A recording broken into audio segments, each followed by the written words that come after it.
Suman TV సగర్వంగా నిర్మిస్తున్నటువంటి కార్యక్రమం పద్మవ్యూహం.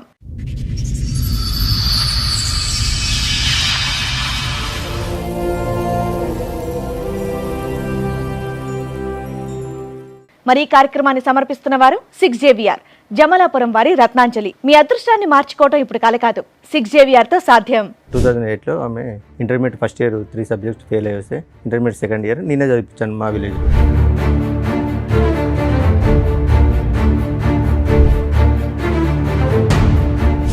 Exams last మూమెంట్లో she carrying madam.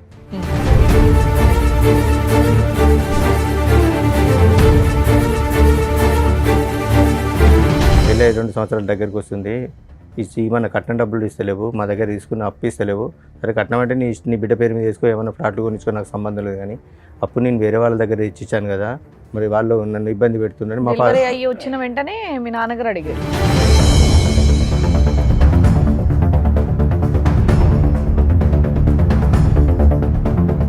FIR చేసేయమంటే Madan మీద, నా మీద, డాడీ మీద చేశారు. అంటే ఇంకా మా 5 మెంబర్స్తో పాటు అదనంగా ఒక 10 మెంబర్స్ మీద కేసు రాశారు.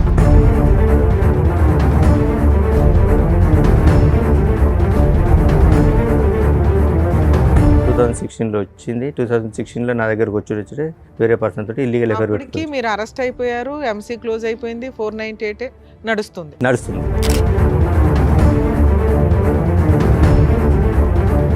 వచ్చిన 2 డేస్కే సమ్ మెసేజ్లు చూసినా మేడం. ఏంటి బేబీ నన్ను వదిలిపెట్టిపోతావా నువ్వు,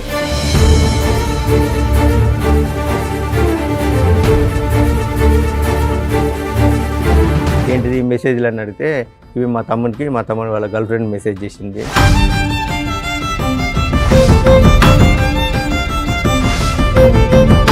ఎంతకాలం ఉన్నారండి ఆవిడతో పాటు? 2016 వచ్చింది, ఎంతకాలం ఉన్నారు? మళ్ళీ 17లో క్యారింగ్ వెళ్ళిపోయింది.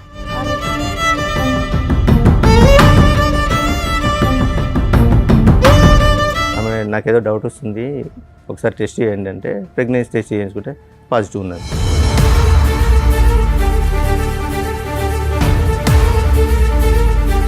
హైదరాబాద్ ఉంటానే నేను వస్తా అంటే హైదరాబాద్ షిఫ్ట్ అయ్యాం. హైదరాబాద్ షిఫ్ట్ అయినాక ఒక 2.5 మంత్స్ తర్వాత మళ్ళీ కన్సీవ్. సిగ్గులేదు, పిల్లల మంచి పేరు పడుకుంటే నోరు మూసుకోవాలి కానీ అడుగుతారు ఎవడని వాళ్ళ మదర్ అన్నారు.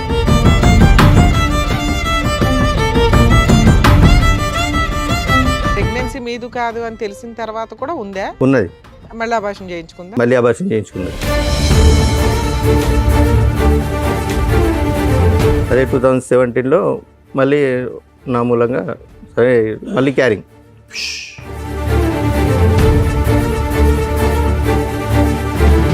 ఇవేమీ అడగకుండా ప్రశ్నించకుండా ఆవిడతో కాపురం చేసి మీరు మళ్ళీ ఆవిడని ప్రెగ్నెంట్ చేశారు. నాకు ప్రాణ భయం ఉన్నది, నన్ను వెళ్తే చంపేశారు. మళ్ళీ సేమ్ రిపీట్.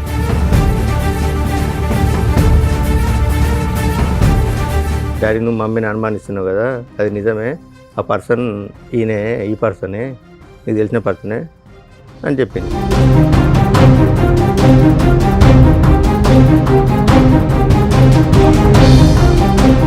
నేను ఒక ఆడపిల్లని, ఆ అమ్మాయి ఒక ఆడపిల్ల, ఫస్ట్ నుంచి బాధలు పడుతూనే ఉంది. అంటే వీళ్ళ పేరెంట్స్ ఆ అమ్మాయి ఆమెను ఈయన కలిసి ఫస్ట్ నుంచి ఇబ్బంది పెడుతూనే ఉన్నది.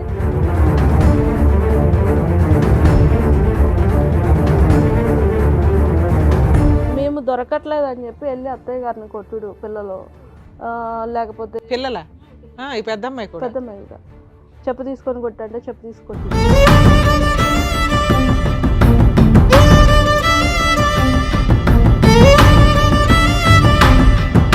14 సంవత్సరాల పాటు వీళ్ళు కొట్టుకుంటూనే ఉన్నారు. పెళ్లి చేసుకుని పట్టుమని 1-2 సంవత్సరాలు కూడా హ్యాపీగా లేరు, కొట్టుకుంటూనే ఉన్నారు. వీళ్ళిద్దరి యొక్క డైనమిక్స్ ఎప్పుడూ కూడా బ్యాలెన్స్డ్గా లేదు.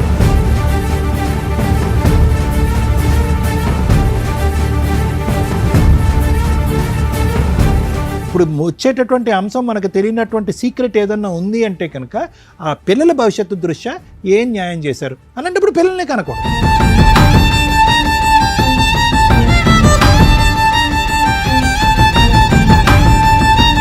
నిజంగా వీళ్ళిద్దరూ చాలా పాపం మూట కట్టుకున్నారు.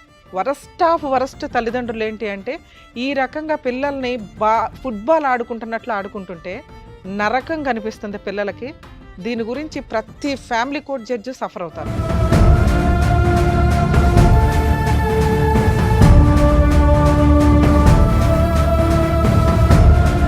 మీ ఎదవ డ్రామాలకి, మీ ఆస్తి పంపకాలకి, మీ మెయింటెనెన్స్ల కోసం పిల్లల్ని బలిపశువులు చేయొద్దు.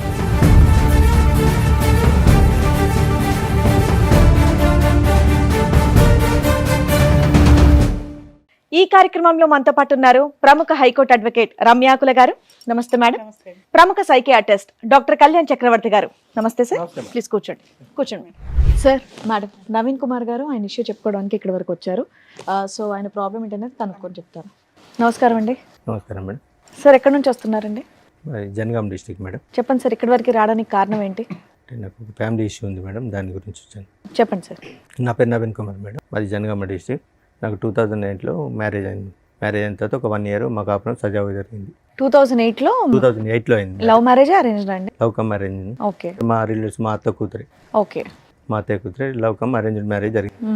2008లో ఆమె intermediate first year 3 subjects fail అయ్యి వస్తే ఇంటర్మీడియట్ సెకండ్ ఇయర్ నేనే చదివించాను మా విలేజ్లో. ఓకే. 2000 పెళ్లి టైంకి అమ్మాయి మేజరా మైనరా? మేజరే మేడం. అప్పుడు అయిపోయిన తర్వాత 2008 ఎగ్జామ్స్ లాస్ట్ మూమెంట్లో షీఈ్ క్యారింగ్ మేడం. ఆ లోపల ఎగ్జామ్స్ కంప్లీట్ అయినాయి. 2009లో డెలివరీ కానీ వాళ్ళ ఇంటికి వెళ్ళి ఒక డెలివరీ అయిన తర్వాత మళ్ళీ ఒక 6 monthsకి వచ్చింది మేడం. 6 monthsకు 21st ఏజ్ పంపించారు. మ్యారేజ్ కంటే బిఫోర్ మా ఫాదర్ ఒక 50,000 వాళ్ళకి అప్పు ఇచ్చాడు మేడం, మ్యారేజ్ కంటే బిఫోర్.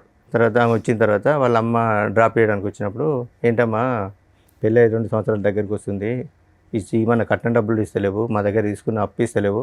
సరే కట్నం అంటే నీ బిడ్డ పేరు మీద వేసుకో, ఏమైనా ఫ్లాట్లు కొనిచ్చుకో, నాకు సంబంధం లేదు. కానీ అప్పు నేను వేరే వాళ్ళ దగ్గర ఇచ్చాను కదా, మరి వాళ్ళు నన్ను ఇబ్బంది పెడుతున్నారు. మా ఫాదర్ అయ్యి వచ్చిన వెంటనే మీ నాన్నగారు అడిగారు. వచ్చిన 6 months తర్వాత, డెలివరీ వచ్చి 6 months తర్వాత వాళ్ళ మదర్ని అడిగాడు, ఇమ్మని కాదు. వాళ్ళ మదర్ని అడిగితే 1 monthలో మీ డబ్బులు మీకు ఇచ్చేస్తా అని మా పాపకు జ్వరం వచ్చింది, హాస్పిటల్ తీసుకెళ్ళి అక్కడికి వాళ్ళ వెళ్ళిన మదర్ చుట్టాలే కదండి, పెళ్ళి అయిపోయింది, మన కుటుంబం 50,000 అడగకపోతే ఏమైంది? ఏంటి సార్, మీ నాన్నగారు 50,000 అడగకపోతే ఏమైంది? కోడలు ఇంట్లోకి వచ్చేసింది, వేరే వాళ్ళ దగ్గర అప్పు ఇప్పించారు. మ్యారేజ్ కంటే ఒక వేరే వాళ్ళ ముందు ఇప్పించారు. మ్యారేజ్ కంటే 3 years బిఫోర్ మేడం. అవును, 3 years ఏం చేశాడు? వన్స్ పెళ్ళి అయిపోయినాక మీ కుటుంబ సభ్యులాళ్ళు అన్ని సంవత్సరాలు ఆగుతారా 50,000కి? అడిగేసరికి నాకు ప్రాణభయం ఉన్నది, నేను కాపురానికి రాను అని మీ ఆవిడ అందా? ఆవిడ అన్నది. 2011లో నేను పాపను చూడడానికి వెళ్ళిన. ఎన్నిసార్లు పెద్ద మనుషులు తీసుకొని వెళ్ళినా నేను రాను, కాపురం చేయను, నాకు ప్రాణభయం ఉన్నది, వాళ్ళు నన్ను బాగా టార్చర్ పెడతారు అని 2011లో నేను మా పాపను చూడడానికి వెళ్ళిన. పాపను ఎప్పుడు చూడడానికి విడిపోయారు? 2008లో మ్యారేజ్ అయింది మేడం. 9లో విడిపోయారా? 10లో విడిపోయిందా? వాళ్ళ 10లో మేడం. 10లో 10లో వాళ్ళ ఇంటికి వెళ్ళిపోయింది. వెళ్ళిపోయి నాకు ప్రాణభయం ఉన్నది, నేను రాను అంటే 2011లో నేను పాపను చూడడానికి వెళ్ళాను. వాళ్ళ ఇంటికి కూడా వెళ్ళా. వాళ్ళ ఇంటి పక్క వాళ్ళ ఇంటికి వెళ్ళి పాపను చూస్తే ఎందుకు వచ్చావు నువ్వు అని వాళ్ళమ్మ దౌర్జన్యం చేస్తే నేను 50,000 గురించే లేదు, పాపను చూడడానికి కుటుంబ తగాదా అయిపోయింది. ఇంకా విడిపోవడానికి రీజన్ 50,000 గురించే విడిపోయినాం మేడం. అంటే ఆమె రీజన్ అయితే అది 50,000 అడుగుతారనే ఉద్దేశంతో 2011లో కేసు పెట్టింది. పోయి 498 కేసు పెట్టింది నా మీద, తమ్ముని మీద. మా తమ్ముడు చెల్లె భద్రాచలం దగ్గర బీటెక్ చేస్తున్నారు.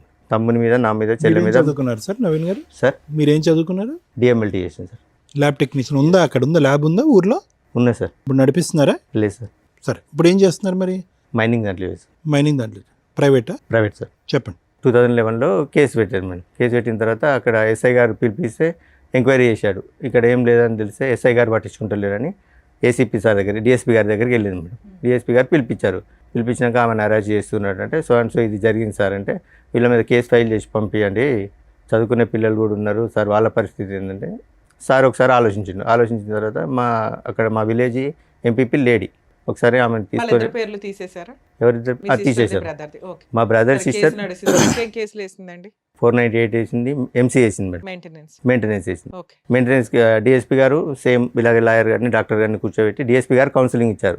మరి ఇక్కడ నేను కొట్టింది ఎక్కడ ఉన్నది, నువ్వు కట్నం ఇచ్చింది ఎక్కడ ఉన్నది, వాళ్ళ డబ్బులు వాళ్ళకి అడిగిండు. మరి సరే ఓకే, డబ్బులు ఇయ్యారట, తీసుకుపోతారట, డబ్బులు ఓకే వదిలేసాయి, 50,000 వదిలేసాయి, తీసుకెళ్తారట వాళ్ళు. పోతామంటే లేదు నాకు ప్రాణభయం ఉంది, నన్ను అడిగి వెళ్తే చంపేస్తారు, నేను పోను అని అన్న తర్వాత డిఎస్పీ గారు డాక్టర్ లాయర్ గారిని అక్కడ మున్సిపల్ కోర్టు ఉంది మేడం పిలిపించి కౌన్సిలింగ్ తీసుకున్నారు. ఆమెకు నాకు ఇక్కడ నేను కొట్టినట్టు కానీ ఆయన ఇబ్బంది పెట్టినట్టు కానీ నీకు ఎక్కడ కనిపించలేదు కదా అని అనేసరికి మా రోడ్డు మీదకి వెళ్ళి ఈ పోలీసులు, ఈ లాయర్లు ఇట్లా వాళ్ళ దగ్గర డబ్బులు తీసుకున్నారు, అందుకే వాళ్ళ మీద కేసు ఫైల్ చేయట్లేదని వాళ్ళ అమ్మాయి రోడ్డు వెంబడి వరుకుంటూ వస్తుంటే ఏసీపీ గారిని ఈ తలకనపై మనకి రూపాయి కేసు రాసి పంపితే వాళ్ళు ఎఫ్ఐఆర్ చేసేయమంటే మదన్ మీద, నా మీద, డాడీ మీద వేశారు. అంటే ఇంకా మా 5 members పాటు అదనంగా ఒక 10 మెంబర్స్ మీద కేసు రాసింది. మా మేనత్త ఇంకా ఓవరాల్ గా 3 మెంబర్స్ మీద కేసు రిజిస్టర్ అయ్యింది. కేసు రిజిస్ట్రేషన్ అయింది. ఎంసీ కేసులో ఏమైనా ఆర్డర్ ఇచ్చారా మెయింటెనెన్స్? ఎస్ మేడం, ఆర్డర్ ఇచ్చారు. 1,75,000 ఇష్యూ అయింది. 1,75,000 మేడం. మెయింటెనెన్సా? అవును మేడం. ఎవరికి ఎంత? ఈమెకు 2,500, పాపకు 2,000. అంటే అది కంటిన్యూ ఒక 2 years నడిచింది మేడం. 1 year annual ఇచ్చారు. ఎరియర్స్ చెప్పవసరం లేదు సార్. Hmm. ఆవిడకి 2,500, బాబుకు 1000, అంతేనా? 3,500 maintenance per month. Per month 3,500 ఇద్దరికి. ఇద్దరు కలిపి 2 lakhs 3 lakhs అనేది ఎరియర్స్. మీరు కేసు వేసిన దగ్గర నుంచి క్యాలిక్యులేషన్ లో మనం 2 lakhs కెడితే ఎరియర్స్ క్లియర్ అవుతాయి. Regular payment regular monthly 3,500. Yes, madam. Payment. అయితే నేను కాపురాన్ని తీసుకెళ్తాని మేడం గారికి సజెషన్ తీసుకున్నాను. తీసుకుంటే మేడం గారు సో అండ్ సో ఇట్లా జడ్జి గారికి అప్లికేషన్ పెట్టుకోండి, అప్లికేషన్ పెట్టుకుంటే ఏమన్నా మళ్ళీ కౌన్సిలింగ్ ఇచ్చి లోపు కోపం తగ్గిందేమో, ఏమన్నా కోపం కలుపుదాం. తగ్గిందో మాట్లాడతారంటే నాకేమొద్దు, నాకు మెయింటెనెన్సే కావాలి, నేను చూడండి అంటే అట్లే జరుపుకుంటూ వచ్చింది మేడం. ఒక 1.5 year 2-3 years ఇంకా మెయింటెనెన్స్. అలాగే కోర్టు బైక్ ఆడవడం, మధ్యలో లాయర్ లేకపోవడం. 2015 దాకా వచ్చారు. 2014 దాకా వచ్చింది మేడం. ఓకే. 2014 దాకా వచ్చిన తర్వాత జడ్జి గారు అప్పుడు ఒక లేడీ గారు ఉండే, ఏంది ఈ కేసు ఇన్ని రోజులు ప్రొలాంగ్ అవుతుంది, మెయింటెనెన్స్ ఇష్యూ చేయండి. సమ్ అమౌంట్ ఇష్యూ చేసింది. ఇష్యూ చేసిన తర్వాత ఈ డబ్బులు కట్టాలి బాబు అంటే, ఇంత అయితే నేను కట్టుకోలేను మేడం ఒకసారి, ప్రజెంట్ అయితే నా దగ్గర ఒక 50,000 ఒక 2 daysలో కట్టేశాను, మిగతా అంటే నాకు ఒక 10 days టైం ఇవ్వండి అని ఇన్స్టాల్మెంట్ లో కట్టొచ్చులేండి. ఓకే. అన్న తర్వాత లేదు మేడం 50,000 కదా, నాకు ఇప్పుడు మొత్తం కట్టాలి, మొత్తం ఇస్తేనే నేను వదిలిపెడతాను, లేకుంటే మరి నువ్వు మొత్తం కట్టకపోతే ఆయన జైలుకి పోతున్నామంటే జైలు పోయినా పర్లేదు అంటే 498 కేసులు వెళ్ళాను. ఎంసీలో కూడా 1 month వెళ్ళాను మేడం. 1 month వెళ్తే ఎరియర్స్ క్లియర్ అయిపోయినాయి. అయిపోయింది మేడం. మళ్ళీ వేసిందా? మళ్ళీ ఏమీ వెళ్ళలేదు, ఇంకా ఇలా అప్పట్లో వేయలేదు. 2016లో మీరు 1 రూపాయి కూడా బాబుకి కానీ తనకు కానీ కట్టలేదు. 498 లో పనిష్మెంట్ పడిందా? 498లో 5 days పనిష్మెంట్ పడిందా? లాస్ట్ కేసు 2020లో ఫైనల్ అయింది మేడం. ఆ, ఫాల్స్ కేసు కింద కొట్టేశారు. మరి నేను అన్నది అది 5 days స్టార్టింగ్ లో వెళ్ళారు. అదే అప్పట్లో 498 అప్పుడు అరెస్టులు ఉండేవిలేండి. కంప్లైంట్ ఇచ్చి అప్పుడు కంప్లైంట్ ఇచ్చినప్పుడు తీసుకెళ్ళి స్టేషన్ బెయిల్ ఇస్తున్నాను. మరి జైల్లో దేనుకున్నామండి? స్టార్టింగ్ లో అరెస్ట్ అప్పుడు అరెస్ట్ చేసి 498 వేగానే ఎంక్వైరీ ఇన్వెస్టిగేషన్ ఏమీ లేదు. ముందు అత్తమామల్ని ఈయన్ని అరెస్ట్ చేసేవాళ్ళు. అవన్నీ ఫాల్స్ కేసులని ప్రూవ్ అవుతూ రావడం వల్ల స్టేషన్ బెయిల్ ఇచ్చారు. ఒక 2015 నుంచి అనుకోండి. Yes, sir. Maximum 7 years 8 years 2016లో 1 month జైల్లో ఉన్నా అన్నారుగా. మెయింటెనెన్స్. మెయింటెనెన్స్ కి ఎరియర్స్ కట్టకపోతే ఓకే నేను ఎక్స్ప్లెయిన్ చేస్తాను. 2016లో అన్ఫార్చునేట్లీ మా ఫాదర్ యాక్సిడెంట్లో డెత్ అయ్యాడు. మా ఫాదర్ డెత్ అయిన తర్వాత ఊళ్ళో పెద్ద మనుషులు వాళ్ళు వీళ్ళుండి మాట్లాడి, నువ్వు ఇంటికి పెద్ద కోడలు రాకపోతే బాగుండదు అలా ఇలా ఎక్స్ప్లెయిన్ చేస్తే 2016లో వచ్చింది. వాళ్ళ అమ్మగారు మీకు ఏమవుతారు? చుట్టరికం. మా మమ్మీకి మేనత్త కూతురు. మేనత్త కూతురు. 2016లో మా ఫాదర్ డెత్ అయిన తర్వాత వచ్చింది. తర్వాత ఒక 1 month తర్వాత అందరూ పెద్ద మనుషులు మాట్లాడి, నువ్వు రావాలి అది అంటే, ఇల్లు పొలం నా పేరు మీద రిజిస్ట్రేషన్ చేస్తే నేను వస్తా అన్నది. ఎంత ఉంది పొలం? 6 eకరం మేడం. 6 ఎకరం. 6 eకరం. మీరు ఎంతమంది? ఇద్దరు మీ మేడం. బ్రదర్ ఒక ఉన్నాడు, బ్రదర్, మీరు ఉన్నారు, సిస్టర్ సిస్టర్ ఉంది, ఉంది, అమ్మ ఉంది. అమ్మ ఉంది. ఓకే. అయితే చేయాలంటే మామూలుగా ఏమనంటే, మా బ్రదర్ ఉండి మీ కాపురం బాగుంటుందంటే అది కూడా నేను ఇచ్చేస్తాను, నా పాలకు వచ్చే 11 గుంటలు, మా తమ్ముడు గవర్నమెంట్ జాబ్ అండి, సెంట్రల్ గవర్నమెంట్, ఆ 11 గుంటలు కూడా నేను ఇస్తా, నాకు ఇబ్బంది ఏం లేదు అంటే 2016లో వచ్చింది. వచ్చిందా? వచ్చింది 2016లో వచ్చింది. 2016లో నా దగ్గరకు వచ్చి వేరే పర్సన్ తోటి ఇల్లీగల్ ఎఫైర్ అప్పటికి పెట్టుకుంది. మీరు అరెస్ట్ అయిపోయారు, ఎంసీ క్లోజ్ అయిపోయింది, 498 నడుస్తుంది. 2016లో నా దగ్గరకు వచ్చింది. వచ్చిన 2 daysకే సమ్ మెసేజ్లు చూసినా మేడం. ఏంటి బేబీ నన్ను వదిలిపెట్టిపోతావా నువ్వు, వాడి దగ్గరికి మళ్ళీ ఎందుకు వెళ్ళావు అని మెసేజ్ చూశాను. ఏంటిది మెసేజ్లు అని అడిగితే, ఇవి మా తమ్ముడు వాళ్ళ గర్ల్ ఫ్రెండ్ మెసేజ్ చేసింది. 11లో విడిపోయిన మీరు 16లో కలిసారు మరి. Yes madam. అప్పటికి కూడా నేనేమలే 16లో అలా ఇక చిన్న నేను అప్పుడు నాకు ఈమె పోయిన ఆవేశంలో కొద్దిగా డ్రింక్ అలవాటైంది మేడం. 2011లో నాకు డ్రింక్ అలవాటైంది, బాగా డ్రింక్ చేస్తుంది. తర్వాత 2016 టీమ్ వచ్చిన తర్వాత మొత్తం అన్ని స్టాప్ చేశాను. ఓకే. స్టాప్ చేసి అక్కడ విలేజ్లోనే ఉన్నాం మేడం. ఆ నియర్ బైలో ఒక సిటీ ఉంటుంది, అక్కడికి 15 kilometers. నేను జాబ్కి వెళ్ళి వచ్చాను, ఆమె ఇంటి దగ్గరనే ఉన్నది, పాప అక్కడ చదువుకునేది. సో ఇక నేను డ్యూటీ నుంచి వచ్చేసరికి ఇంట్లో మమ్మీ వాళ్ళతో ఏదో రకమైన గొడవ, ఏదో రకంగా అది గొడవ పెట్టుకొని ఎంతకాలం ఉన్నారండి ఆవిడతో పాటు? 2016 వచ్చింది, ఎంతకాలం ఉన్నారు? మళ్ళీ 17లో క్యారింగ్ వెళ్ళిపోయింది. అరే క్యారింగ్లో వెళ్ళిపోయింది. ఎస్. 2000 మెసేజ్లు రావడం ఇది అంటే మా తమ్ముడు అది మీకు ఇది అని. వచ్చిన 2 రోజులకే తెలిస్తే ఆ అమ్మాయితో ప్రెగ్నెన్సీ ఎందుకు తీసుకొచ్చారు? ఏంటి మేడం, వచ్చిన 2 daysకే తెలిసింది ఆ అమ్మాయి క్యారెక్టర్ ఏంటి అని. మళ్ళీ ప్రెగ్నెన్సీలు నాకేం కన్ఫర్మ్ అయింది. అది ఆ ఫోను ఇన్ని రోజులు వాళ్ళ బ్రదర్ వాడిండు, తర్వాత ఈమెకి ఇచ్చాడు మేడం. ఇచ్చిన తర్వాత మా బ్రదర్ వాడిండంటే మా పాప కూడా అన్నది, ఇది మా మామయ్య వాడింది ఇన్ని రోజులు అంటే వాళ్ళ గర్ల్ ఫ్రెండ్ చేసిందంటే అవును కావచ్చు అని నమ్మేశాను. అదే నిజమై ఉండొచ్చుగా. ఏంటి సార్, వాళ్ళ బ్రదర్ కమ్యూనికేషన్ ఏమో అది ఈ అమ్మాయి ఫోన్లో మీకు దొరికింది కాదా? అందుకే నేను ఏం అడగలేదు మేడం. తర్వాత ఏమని తెలిసిందా అమ్మాయికి? తర్వాత అలాగే ఊకే చిన్న చిన్న గొడవలు పెట్టుకొని నాతో గొడవ పెట్టుకొని వాళ్ళ అమ్మోళ్ళ ఇంటికి వెళ్ళిపోయింది. నేను హైదరాబాద్లో ఉంటాను, నీతో కాపురం చేస్తానంటే పెద్ద మనుషుల సమక్షంలో మాట్లాడి హైదరాబాద్కి వచ్చేసాం మేడం. మళ్ళీ ఆవిడ చెప్పినట్టు వాళ్ళు వింటున్నారా మీరు? హైదరాబాద్కి వచ్చేసాను. హైదరాబాద్కి వచ్చిన 3 మంత్స్కి నా ప్రమేయం లేకుండా మళ్ళీ ప్రెగ్నెంట్ అయింది. అప్పటికి 2 పిల్లలు మీకు? లేదు మేడం, ఒకతే పాప, పెద్ద పాప ఒకతే ఉంది. రెండోసారి ప్రెగ్నెన్సీ అప్పుడు వెళ్ళిపోయింది కదా? రెండోసారి ప్రెగ్నెన్సీ కాదు, గొడవ పెట్టుకొని వెళ్ళింది మేడం. మీరు అన్నారు కదా మళ్ళీ ప్రెగ్నెన్సీ వచ్చిందని. ప్రెగ్నెన్సీ వచ్చింది మేడం, 2017లో 2016లో వచ్చింది. నా దగ్గరకు వచ్చినప్పుడే ప్రెగ్నెన్సీ వచ్చింది, తీయించుకున్నది. అది చెప్పాలి, స్కిప్ చేసి చెప్పలేదు మీరు. మేము ఆల్రెడీ బాబు పుట్టేశాడు అనుకున్నాం మేము. లేదు ప్రెగ్నెన్సీ తీసేయించుకున్నది మేడం. ఏది ఇంటికి వెళ్ళి అలిగి ఇంటికి వెళ్ళింది? అలాగే ఇంటికి ఏం వెళ్ళలేదు. నాకు అప్పుడు బ్యాక్ పెయిన్ వస్తుంది, మా అమ్మ వాళ్ళ ఇంటికి వెళ్ళి 4 రోజులు రెస్ట్ తీసుకొని వస్తాను, అబార్షన్ చేసుకొని వచ్చింది. కన్సీవ్ అయింది వెళ్ళిందని అన్నారు ఇందాక, మేము కన్ఫ్యూజ్ అయ్యా. సర్లేండి. ఓకే. కన్సీవ్ వెళ్ళింది, అబార్షన్ చేసుకొని వచ్చింది, ఓవర్ బ్లీడింగ్ అవుతుందని ఇంట్లో పడుకున్నది. ఏమైందని నేను ఒక 2-3 హాస్పిటల్ తిప్పిన తర్వాత ఒక డాక్టర్ నుండి చెప్పారు, ఆమె నాకేదో డౌట్ వస్తుంది, ఒకసారి టెస్ట్ చేయండి అంటే ప్రెగ్నెన్సీ టెస్ట్ చేయించుకుంటే పాజిటివ్ ఉన్నది. సారీ, నా తప్పైంది, అన్వాంటెడ్ ట్యాబ్లెట్ వేసుకున్నాను నేనని చెప్పింది. సరే, నా విషయం కూడా ఎవరికి చెప్పలేదు. సరే, ఇప్పుడే వద్దు పిల్లలు అనుకుంటాను అన్నదని సైలెంట్గా వదిలేశాను. ఇక చిన్న చీటింగ్ మాటికి నేను ఆఫీస్కి వచ్చేసరికి మా మమ్మీతో మా మరదలతో, అప్పుడు తమ్ముడు మేము కలిసే ఉండేది మేడం. చిన్న గొడవలు పెట్టుకున్నది. చిన్న గొడవలు పెట్టుకున్నాక హైదరాబాద్ గొడవ పెట్టుకుని వాళ్ళ అమ్మోళ్ళ ఇంటికి వెళ్ళింది.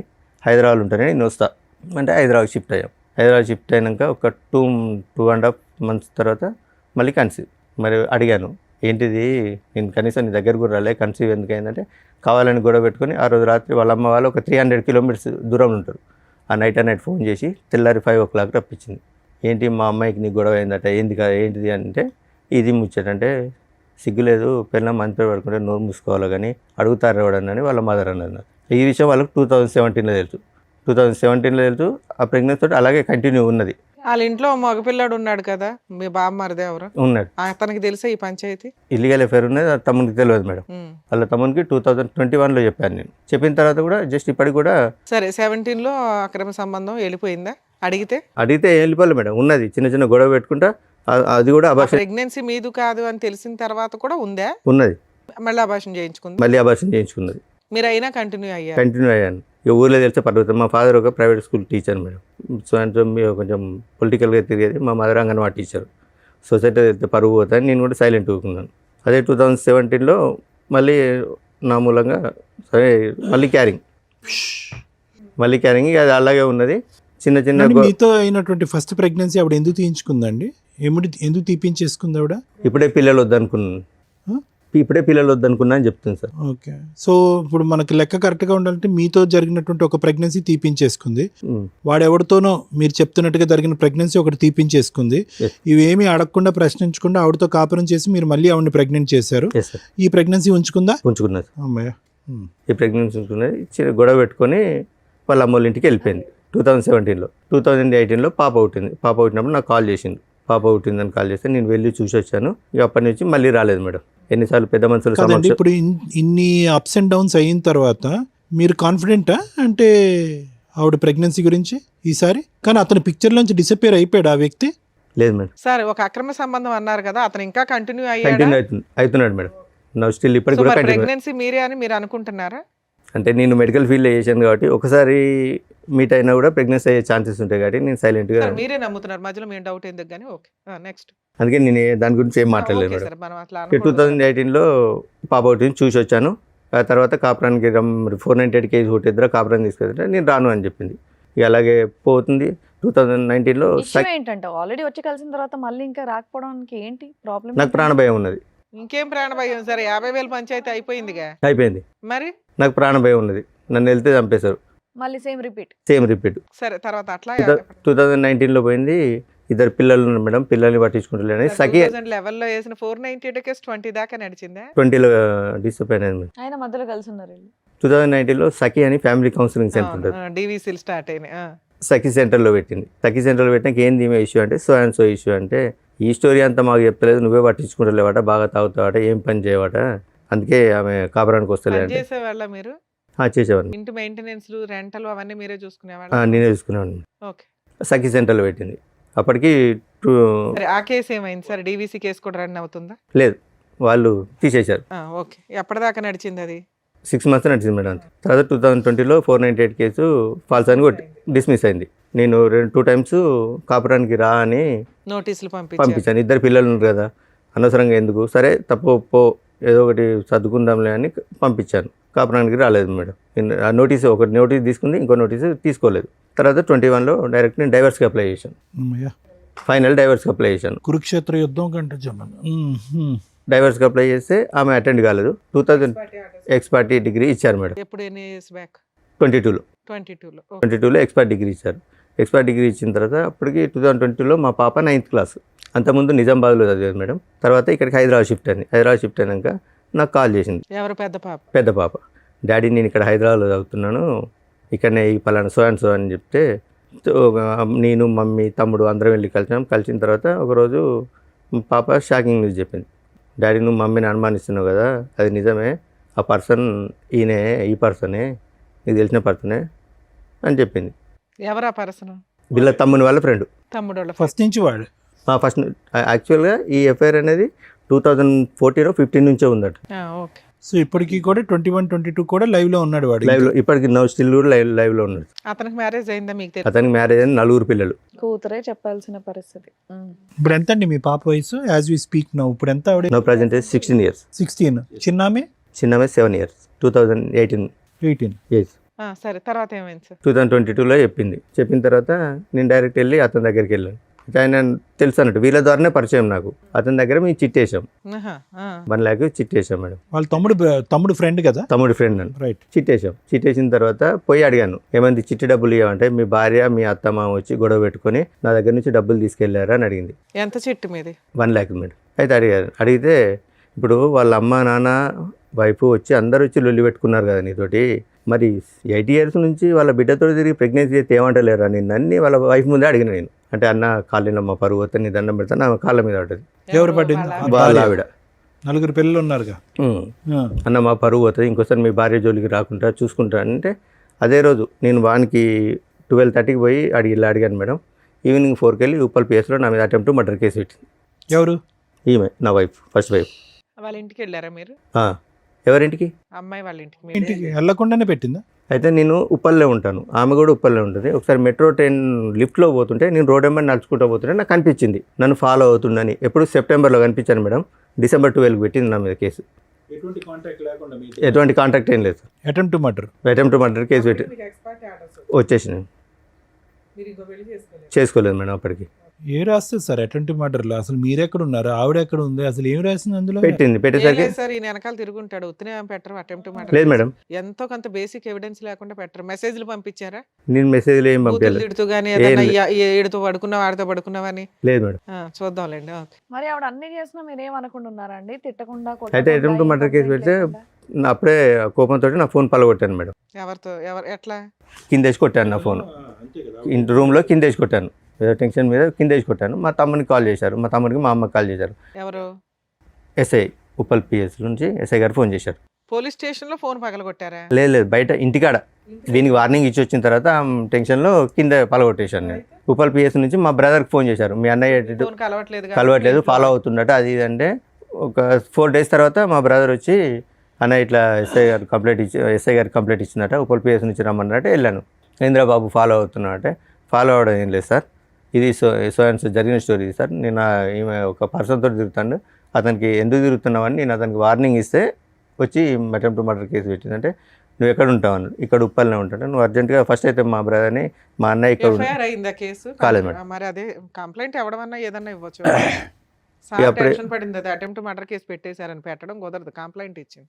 ఓకే, నెక్స్ట్ ఏమైంది? తర్వాత ఏమైంది సార్, మేము పెద్ద మనుషులలో మాట్లాడుకుంటా కేసులు ఏమొద్దని వాళ్ళ బ్రదర్ అండు. ఊరికి వెళ్ళినాక పెద్ద మనుషుల సమక్షంలో సో ఇదండి జరిగింది. ఇప్పటికి కూడా అన్నీ మర్చిపోయి, ఫస్ట్ నేను కూడా ఇంతకుముందు చేసినని మర్చిపోతా, ఆమెను కూడా పాత స్టోరీలని మర్చిపోయి, ఇప్పుడు ఒక్కరు పోయి 2 పిల్లలు అయిండు. మీరు ఏం చేశారని మర్చిపోవడానికి? ఏంటి మేడం, నేను కొంచెం హెవీగా డ్రింక్ చేసేది మేడం. మీరు మానేసాను అన్నారు కదా ఆవిడ వచ్చాక 2016లో. మానేసినాను మేడం.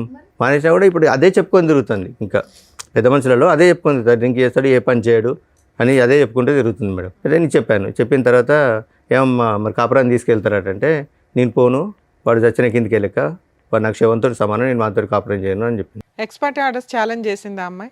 చేయలేదు మేడం. డైవర్స్ కేసుని చేయలే. ఓకే అనేసరికి మరి నువ్వు ఓకే వాడు చనిపోయిన కిందకే లెక్క, మరి ఇప్పుడు 2 ఆడపిల్లలు ఉన్నారు, వాళ్ళని ఏం చేద్దామంటే, పెద్ద పాప వాళ్ళ డాడీ కావాలంటే వాళ్ళ డాడీ కాడికి పోతా అంటుంది కదా, పోతానంటే పెద్ద పాపను పంపిస్తా, చిన్న పాప కదా నేనే తీసుకుంటాను అన్న తర్వాత ఆమె అన్నది, వైఫ్ అన్నది, ఫస్ట్ ఆమె అన్నది. ఫస్ట్ టైం రెండో ఆవిడ ఉందా? అవును, ఎప్పుడు? 2023లో మేడం. ఎక్స్పర్టీ వచ్చింది. ఎక్స్పర్ట్ వచ్చిన తర్వాత 1 year తర్వాత.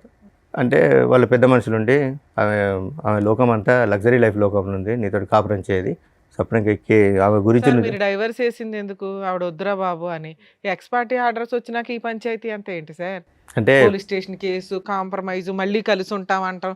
ఎందుకు ఇన్ని మాటలు? 22లో మా పాప వాళ్ళ మేడం, పాపం తెచ్చుకుంటే అయిపోతుంది ఆ, కదా. పాప అన్నది డాడీ కలిసి ఉందని డాడీ, తల్లి లేదు తండ్రి లేదు అంటే సొసైటీలో మమ్మల్ని చిన్న చూపు చూస్తారు డాడీ అనేసరికి పాప కోసం బెండ్ కావాల్సి వచ్చింది వాళ్ళ మేడం. అమ్మ అట్లా చేస్తున్నప్పుడు మీరేం మాట్లాడగలరు? ల్యాండ్ ఆర్డర్ వాళ్ళకి ఫేవర్గా ఉంది, పిల్ల వస్తానంటే తీసుకొని వెళ్ళటం.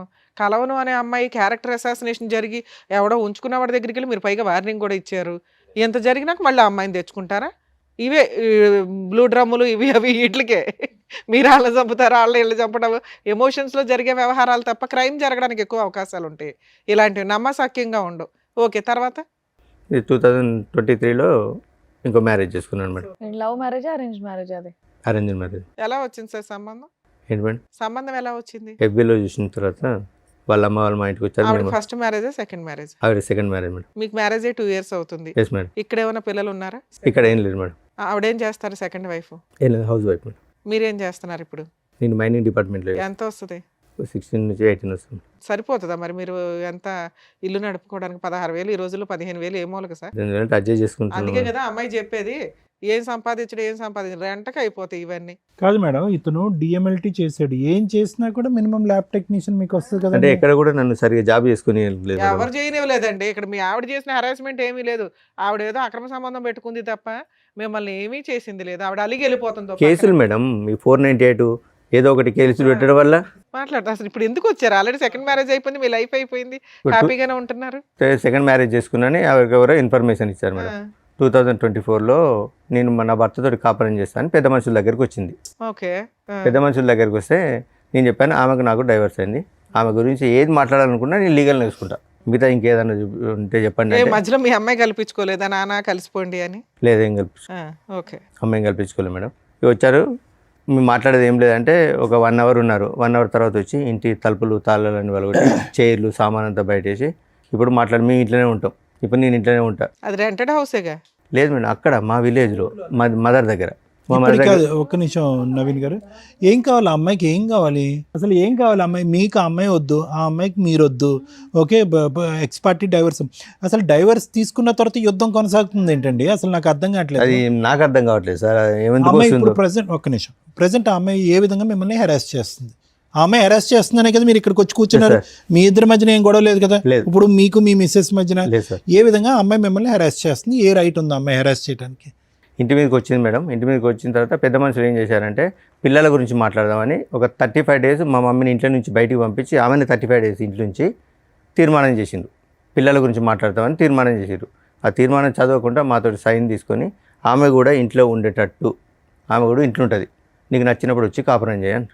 ఓయ్, జడ్జిల కంటే మీ ఊరు పెద్ద మనుషులు అయ్యో గొప్ప. బాబోయ్, డైవర్స్ అయిన అంటే తర్వాత నేను ఏంటి కోర్టు సార్ ఇది? నుంచి ఇట్లా నాకు విడాకులు వచ్చినాయంటే ఆ లాయర్లు ఎవరిని అడిగి ఇచ్చింది, ఆ లాయర్ ఎట్లా నీకు ఎవరిని అడిగి విడాకులకు అప్లై చేసిండు, ఆయన లాయర్ అయినా ఈ క్వశ్చన్ లేచిండు. ఎవరు మీ ఊరు పెద్ద మనుషులు? పెద్ద మనుషులు ఎక్కడున్నారండి? సూపర్ పెద్ద మనుషులు అయితే. ఏ దేశంలో ఉన్నారండి? వీళ్ళు కొత్త కోట ఇక ఆమె పెట్టారు. ఇంట్లో ఉంటుంది, ఆ? అప్పుడప్పుడు వస్తుంది పోతుంది, మా అందరినీ ఇంట్లోకే బయటికి వస్తే గొడవ. సీరియస్లీ? Yes madam. అదే 2025లో మా ఫాదర్ది 10 years చేద్దామని ఊరికి వెళ్ళాం మేడం. ఆ, ఊరికి వెళ్ళినప్పుడు మేము పాపని రాను, అయితే డాడీ మమ్మీ ఫీజు కట్టట్లేదు ఇబ్బంది పెడుతుంది అంటే, సరేనా నేను ఇస్తారా నువ్వు రా అని చెప్తే వస్తాను డాడీ అన్నది. తర్వాత అదే రోజు ఫోన్ చేస్తే మీరు రావట్లేదు డాడీ అన్నది. ఆ రోజు నైట్ వచ్చింది, నైట్ 10:30కి ఇంటికి వచ్చింది మేడం. ఎవరు వచ్చారు? ఫస్ట్ ఆవిడ ఆ, పిల్లల్ని తీసుకొని వచ్చింది నైట్ 10:30కి. నువ్వు ఇప్పుడు ఎందుకు వచ్చావు, అసలు నీకు ఇంట్లో ఏం హక్కు ఉందని వచ్చినావు అంటే, నాకు పెద్ద మనుషులు రాసిస్తే నీ ఇంట్లోనే ఉంటా అంటే, మరి పెద్ద మనుషులు ఏమన్నా. అప్పుడప్పుడు వచ్చి వెళ్తూ ఉంటుందా? అవును. కాదు, వాడు డిసప్పేర్ అయ్యాడా? Age madam. వాడు గడ్డి పెట్టారు కదా, వాడు వెళ్ళిపోయినట్టేనా పిక్చర్లో? లేదు లేదు, వాడు ఉన్నాడా? ఉన్నాడు స్టిల్. నవంబర్లో కూడా నాకు కనిపించాడు. కాదు, వాడితో ఉన్నాడా ఒక అంటే బతుకున్నాడా అని కాదు సార్. సంబంధం ఉందా? మీ ఆవిడతో సంబంధం ఉందా? సంబంధం ఉందా? చూశాను, ఉన్నాయి సార్. మరి ఏంటి అక్కడ సంబంధం పెట్టుకుని ఇక్కడ పార్ట్ టైం ఏంటి? అసలు ఆవిడ ఎవరు? అంటే ఇప్పుడు- ఫోటో ఒకసారి చూపిరా. అంటే ఇప్పుడు పెద్ద మనుషులు ఏం చేస్తున్నారంటే మా దగ్గరికి న్యాయం కోసం వచ్చింది కదా, మేము ఏదో ఒకటి న్యాయం చేయాలి ఉంటుంది. అసలు మమ్మల్ని నుంచి ఏం సరే, మాట్లాడేసలేదు. మీ ఊర్లో 2 గ్రూపులు ఉంటాయి. ఆవిడ వాళ్ళ పెద్ద మనుషుల దగ్గరికి వెళ్ళింది, వాళ్ళు ఏదో ఇచ్చారు. మీరు కూడా ఒక పెద్ద మనిషి దగ్గరికి వెళ్తే వాళ్ళు కూడా ఒక శాసనం రాసేస్తారు.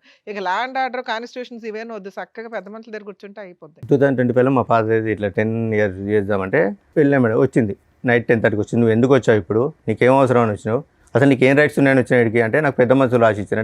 అంటే పెద్ద మనుషులు ఏమని రాసిచ్చారు, సాటర్డే మండే నుంచి ఫ్రైడే వరకు అక్కడ హైదరాబాద్లో కాపురం చేయి, ఫ్రైడే సాటర్డే సండే నా దగ్గర కాపురం చేయమని రాసిచ్చారా అని అంటే వాళ్ళ తమ్మునికి ఫోన్ చేసింది అన్నమాట. శేఖర్ నన్ను ఇంట్లోకి రానివ్వట్లేదు, గొడవ పెడతాను, కొడతాను అని. పోలీసులకి ఎందుకు కంప్లైంట్ ఇవ్వలేదు?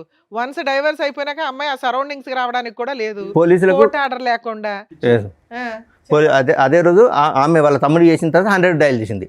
మా అత్తయ్యను మా హస్బెండ్ నన్ను ఇంట్లోకి అరెస్ట్ చేస్తాను, ఇంట్లోకి రానివ్వట్లేదు. చెప్తారు కదా డైవర్స్ వచ్చినాయి అంటారు పేపర్లో. అయితే కానిస్టేబుల్ ఉండి ఈ నైట్ 10 గంటలకు గొడవ ఎందుకమ్మా, మీరు ఉండి వేరే ఇంట్లోకి ఎక్కడ ఉండండి. తెల్లారండి కానిస్టేబుల్ చెప్పాడు వేరే ఇంట్లో ఉండమని. కానిస్టేబులే చెప్పాను మేడం, వేరే ఇంట్లో ఉండండి. ఇప్పుడు ఈ నైట్ ఇప్పుడు ఆమె ఏదో ఒకటి అంటే మీరు ఏదో ఒకటి అంటారు, గొడవ అవుతుంది అంటే వెళ్ళిపోయినాం మేడం. నైట్ 1 o'clock వాళ్ళ తమ్ముడు ఒక 6 రౌడీలను తీసుకొని అక్కడికి వచ్చింది. ఇప్పుడు రండి మాట్లాడదామని మా మాట్లాడడానికి లేదు మేడం, ఒక 6 రౌడీలను తీసుకొని వచ్చి మీద దౌర్జన్యం చేశారు. మా పాప ఏం చేసింది, మా సిస్టర్ని చెప్పి తీసుకొని కొట్టింది. చెప్పి తీసుకొని కొడితే లేడీస్ కొట్టుకుంటారు. మీ సిస్టర్ ని కొట్టిందా మీ అమ్మాయి? ఎందుకు గొడవ రెచ్చగొట్టాలని. మీ పాప మీకే Yes, కదండి madam. ఫేవర్. అక్కడ వాళ్ళు చెప్పినట్టు ఉంటుంది, ఇక్కడ నాకు ఫోన్ చేసి డాడీ నన్ను ఇబ్బంది పెడతారని నాకు చెప్పి మహానటి. ఓకే, చిన్నపిల్ల ఏమి అనలేం. చెప్పి తీసుకొని కొట్టేసరికి మా చెల్లె మా పాపను కొట్టింది. వాళ్ళిద్దరూ కొట్టుకుంటే బయటకు వెళ్ళిండ్రు. వాళ్ళ తమ్ముడు ఏం చేసిండు, వెనక నుంచి మా అమ్మ మీద ఇంతలా రాయి ఎత్తేసిండు. జస్ట్ మా అమ్మ కాలు స్కిడ్ అయ్యేసరికి ఇట్లా రాసుకుంటూ వెళ్ళింది. ఎవరు మీ అమ్మగారికి? మా అమ్మగారికి రాసుకుంటూ వెళ్ళిన తర్వాత ఇదంతా మీ నాన్నగారు 10th anniversary రోజు? ఎస్ సార్, అంటే తెల్లారితే 10th anniversary, తెలియండి. ఆ రోజు నైట్. మీరు చెప్తున్నవన్నీ నిజాలేనండి? Yes madam. ఇప్పుడు మీ ఆవిడతో మాట్లాడితే ఫస్ట్ వైఫ్ తో ఇప్పుడు లైవ్ వీడియోలు కూడా ఉన్నాయి మేడం. వాళ్ళు ఇవన్నీ చెప్తుంది. ఇప్పుడు ఈవిడ పరిస్థితి ఏంటి? ఇప్పుడు మీ సతీమణి, ఇప్పుడు భార్య, ఈవిడ పరిస్థితి ఏంటి? ఆవిడ ఓకే సార్. ఈవిడ ఓకే అంటే ఏ విధంగా ఓకే? ఇంత యుద్ధాలు జరుగుతుంటుంటే ఇంట్లో ఆవిడకి ఓకే ఎలా అవుతుంది? వాళ్ళ పేరెంట్స్ ఉంటారు, వాళ్ళు ప్రశ్నిస్తారు. అసలు ఆ అమ్మాయి రైట్స్ ఏంటి? ఇంకా మీ గొడవలు పెళ్లికి ముందు ఉన్నాయి, పెళ్లి తర్వాత ఉన్నాయి, విడాకులు అయిన తర్వాత ఉన్నాయి, ఎప్పటికీ కంటిన్యూ అవుతూనే ఉన్నాయి. మీరు మీ ఆవిడ అప్పుడు ఏం మాట్లాడలేదా? నువ్వు ఎందుకు వచ్చావు, మీరు ఎలాగో మాట్లాడలేదు, మీరు ఎలాగో తిట్టట్లేదు, పోనీ ఆవిడ కూడా మాట్లాడలేదా డివోర్స్ అయ్యాక ఎందుకు వస్తున్నావు అని చెప్పి? ఆవిడ లేరా అప్పుడు ఇంట్లో? ఎవరు ఉన్నారు? ఉన్నదా అమ్మాయి? ఇక మమ్మీ వాళ్ళు మాట్లాడుతుంది కదా, మమ్మీ వాళ్ళు మేము మాట్లాడుతున్నాం కదా, ఆమె ఏమి ఎంటర్ కాలేదు. మరి వీళ్ళెవరూ మాట్లాడలేదుగా. అదే రోజు గొడవ అయిన తర్వాత ఏమైంది? హాస్పిటల్ నెక్స్ట్ డే రండి పోలీస్ కానిస్టేబుల్ అన్నాడు. ఆ కథ ఏమైందో చెప్పండి. స్టేషన్కి వెళ్ళినాం. Very good. స్టేషన్కి వెళ్ళి ఇట్లా కంప్లైంట్ ఇస్తామంటే వాళ్ళు కూడా కంప్లైంట్ తీసుకొని వస్తున్నాడు అండి. ఆ రోజు మా బ్రదర్ ఉన్నాడు, మా మరిది నా మీద చేసిండు, నన్ను కొట్టిండని మా తమ్ముడిని ఇరికించింది. మా తమ్ముడిని మా బాబు మీద కేసు పెట్టింది. కేసు పెట్టేసరికి మీ మీద కూడా కేసు ఫైల్ చేయమంటాను, ఇద్దరి మీద FIR ఫైల్ చేస్తాను ఎస్ఐ గారు అడుగుతారు. మాకు పెద్ద మనుషులు రాసి ఇచ్చిర్రు. సార్, పోలీసులు పెద్ద మనుషుల జడ్జిమెంట్లు ఎందుకు ఒబే చేస్తారండి? మీరు డైవర్స్ పేపర్ చూపించాలి కదా. చూపించిన మేడం, చూపించిన పెద్ద మనుషుల లీడర్షిప్ అన్నారా? ఏ పోలీస్ స్టేషన్ చెప్పండి, నాకు ఇప్పుడు మాట్లాడతాను. కొడకన్ల పోలీస్ స్టేషన్ మాట్లాడించండి. ఏఎస్ఐ అన్నాడా? డైవర్స్ చేసిన తర్వాత మీకు పెద్ద మనుషులు మీ ఫస్ట్ వారితో కలిసి ఉండమన్నారు, ఆ ఇంట్లో ఉండమని మీకు పోలీసులు చెప్పారా?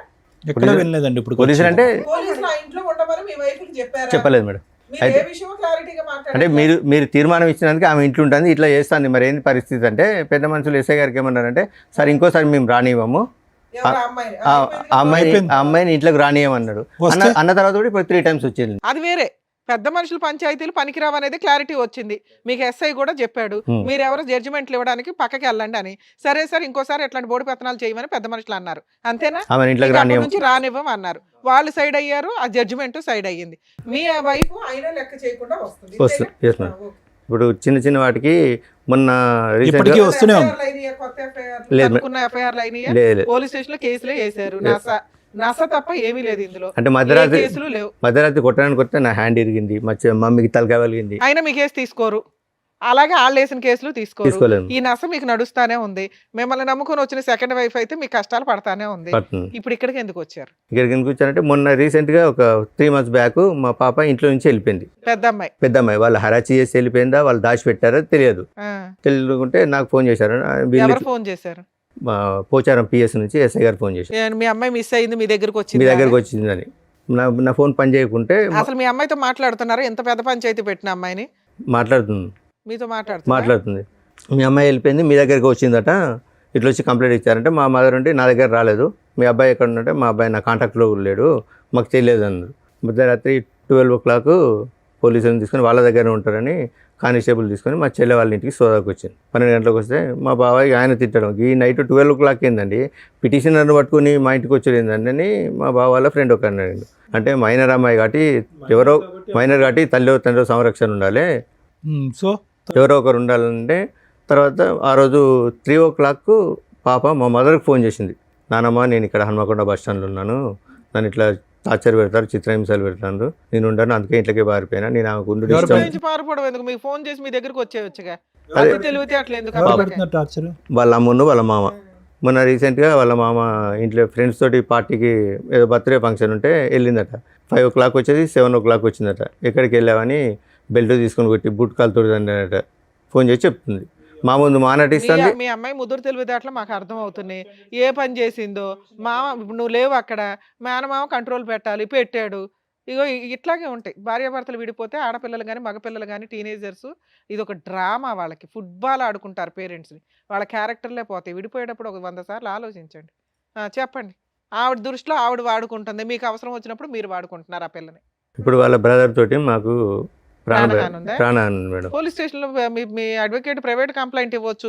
ఉన్న ఇన్సిడెంట్లు అన్ని ఇప్పుడు పెట్టి పెద్దమ్మాయి ఎక్కడ ఉంది నవీన్ గారు? వాళ్ళ దగ్గర ఉంది, వాళ్ళ దగ్గరే ఉంది. మళ్ళీ అక్కడే చేరింది ఆ అమ్మాయి. అక్కడే చేరింది. మీ దగ్గరకు వచ్చేస్తానని అనట్లేదు. వచ్చేస్తా అని మాతో చెప్తుంది. అంటే ఇంట్లోంచి వెళ్ళిపోయేటప్పటికే ఇంట్లోంచి బయటకు వెళ్ళినప్పుడే మీ అమ్మాయి మీకు ఫోన్ చేస్తుంది. వెళ్ళి మిగతా టైంలో స్టేషన్లో చేయదు. కంప్లైంట్ ఇవ్వాలి అంటే సరే ఇస్తారు డాడీ అంటుంది, ఇవ్వట్లేదు.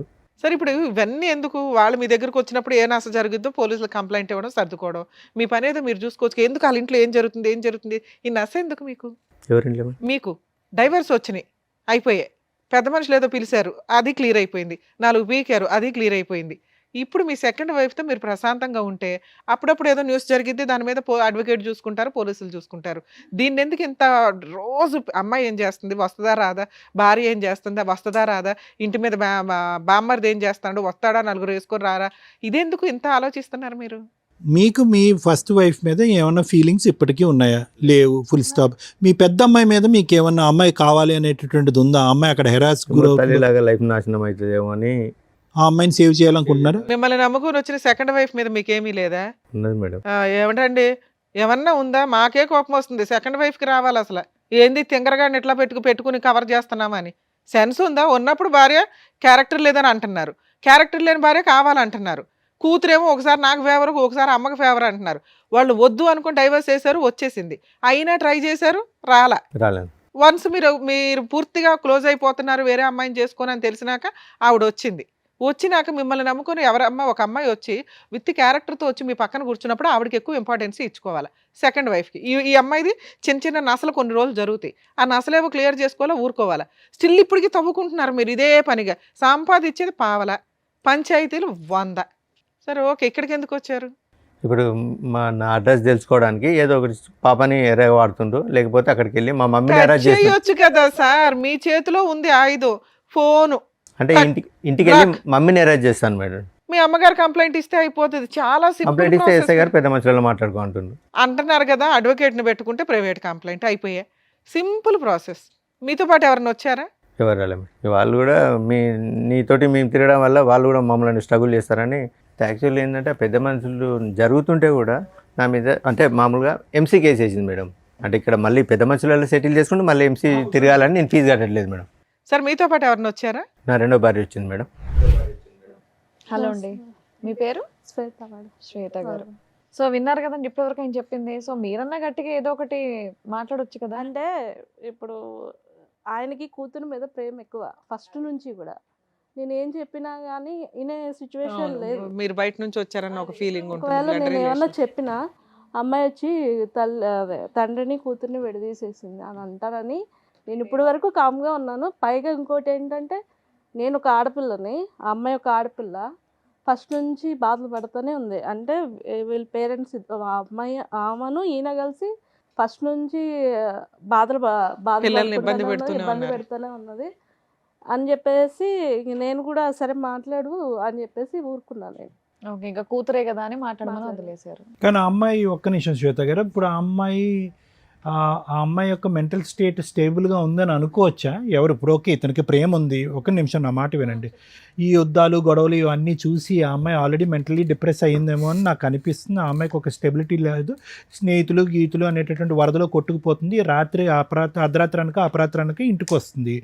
తిట్టినప్పుడు నాన్న గుర్తు వస్తున్నాడు, తిట్టినప్పుడు ఇంట్లో వాళ్ళు నిలదీనప్పుడు ఆ ఇంట్లో ఉంటుంది.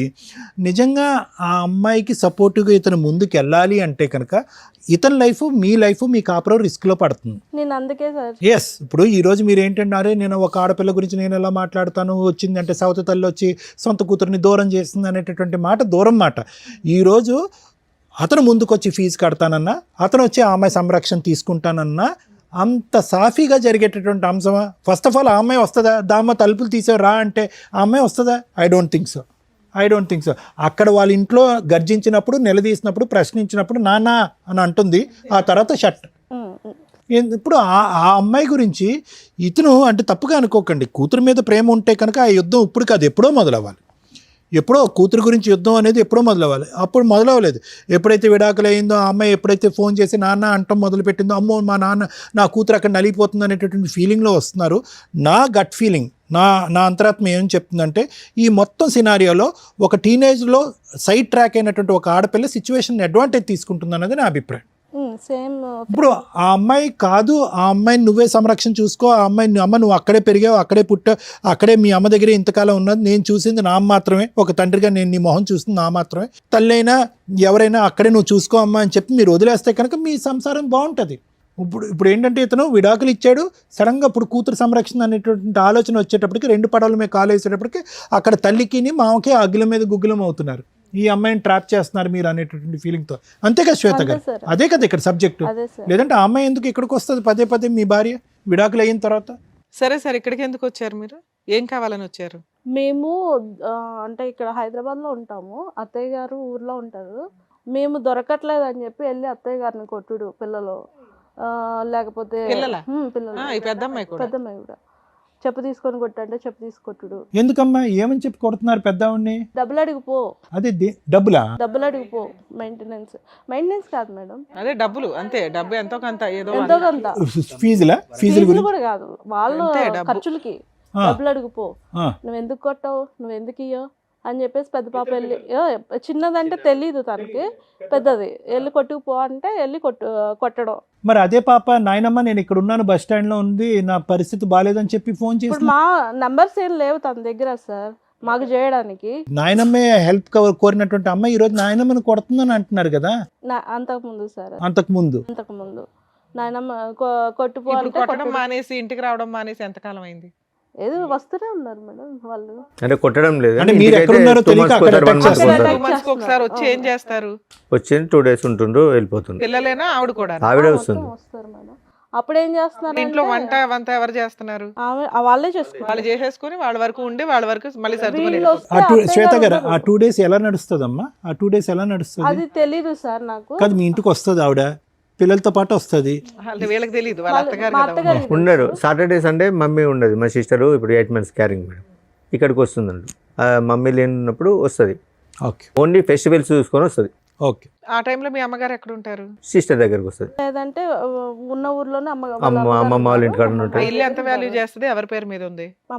అత్తయ్య మా గారి ఫాదర్ పేరు మా మీద మమ్మీ పేరు మీద ఎంత వాల్యూ చేస్తుందండి? అప్రాక్సిమేట్లీ ఒక 6-7 lakhs ఇస్తుంది. సరే సార్, మీకు ఈ హెరాస్మెంట్లు ఇవి ఉన్నాయి, ఏం చేస్తే బెటర్, ఎలా వెళ్తే బెటర్? ఓకే.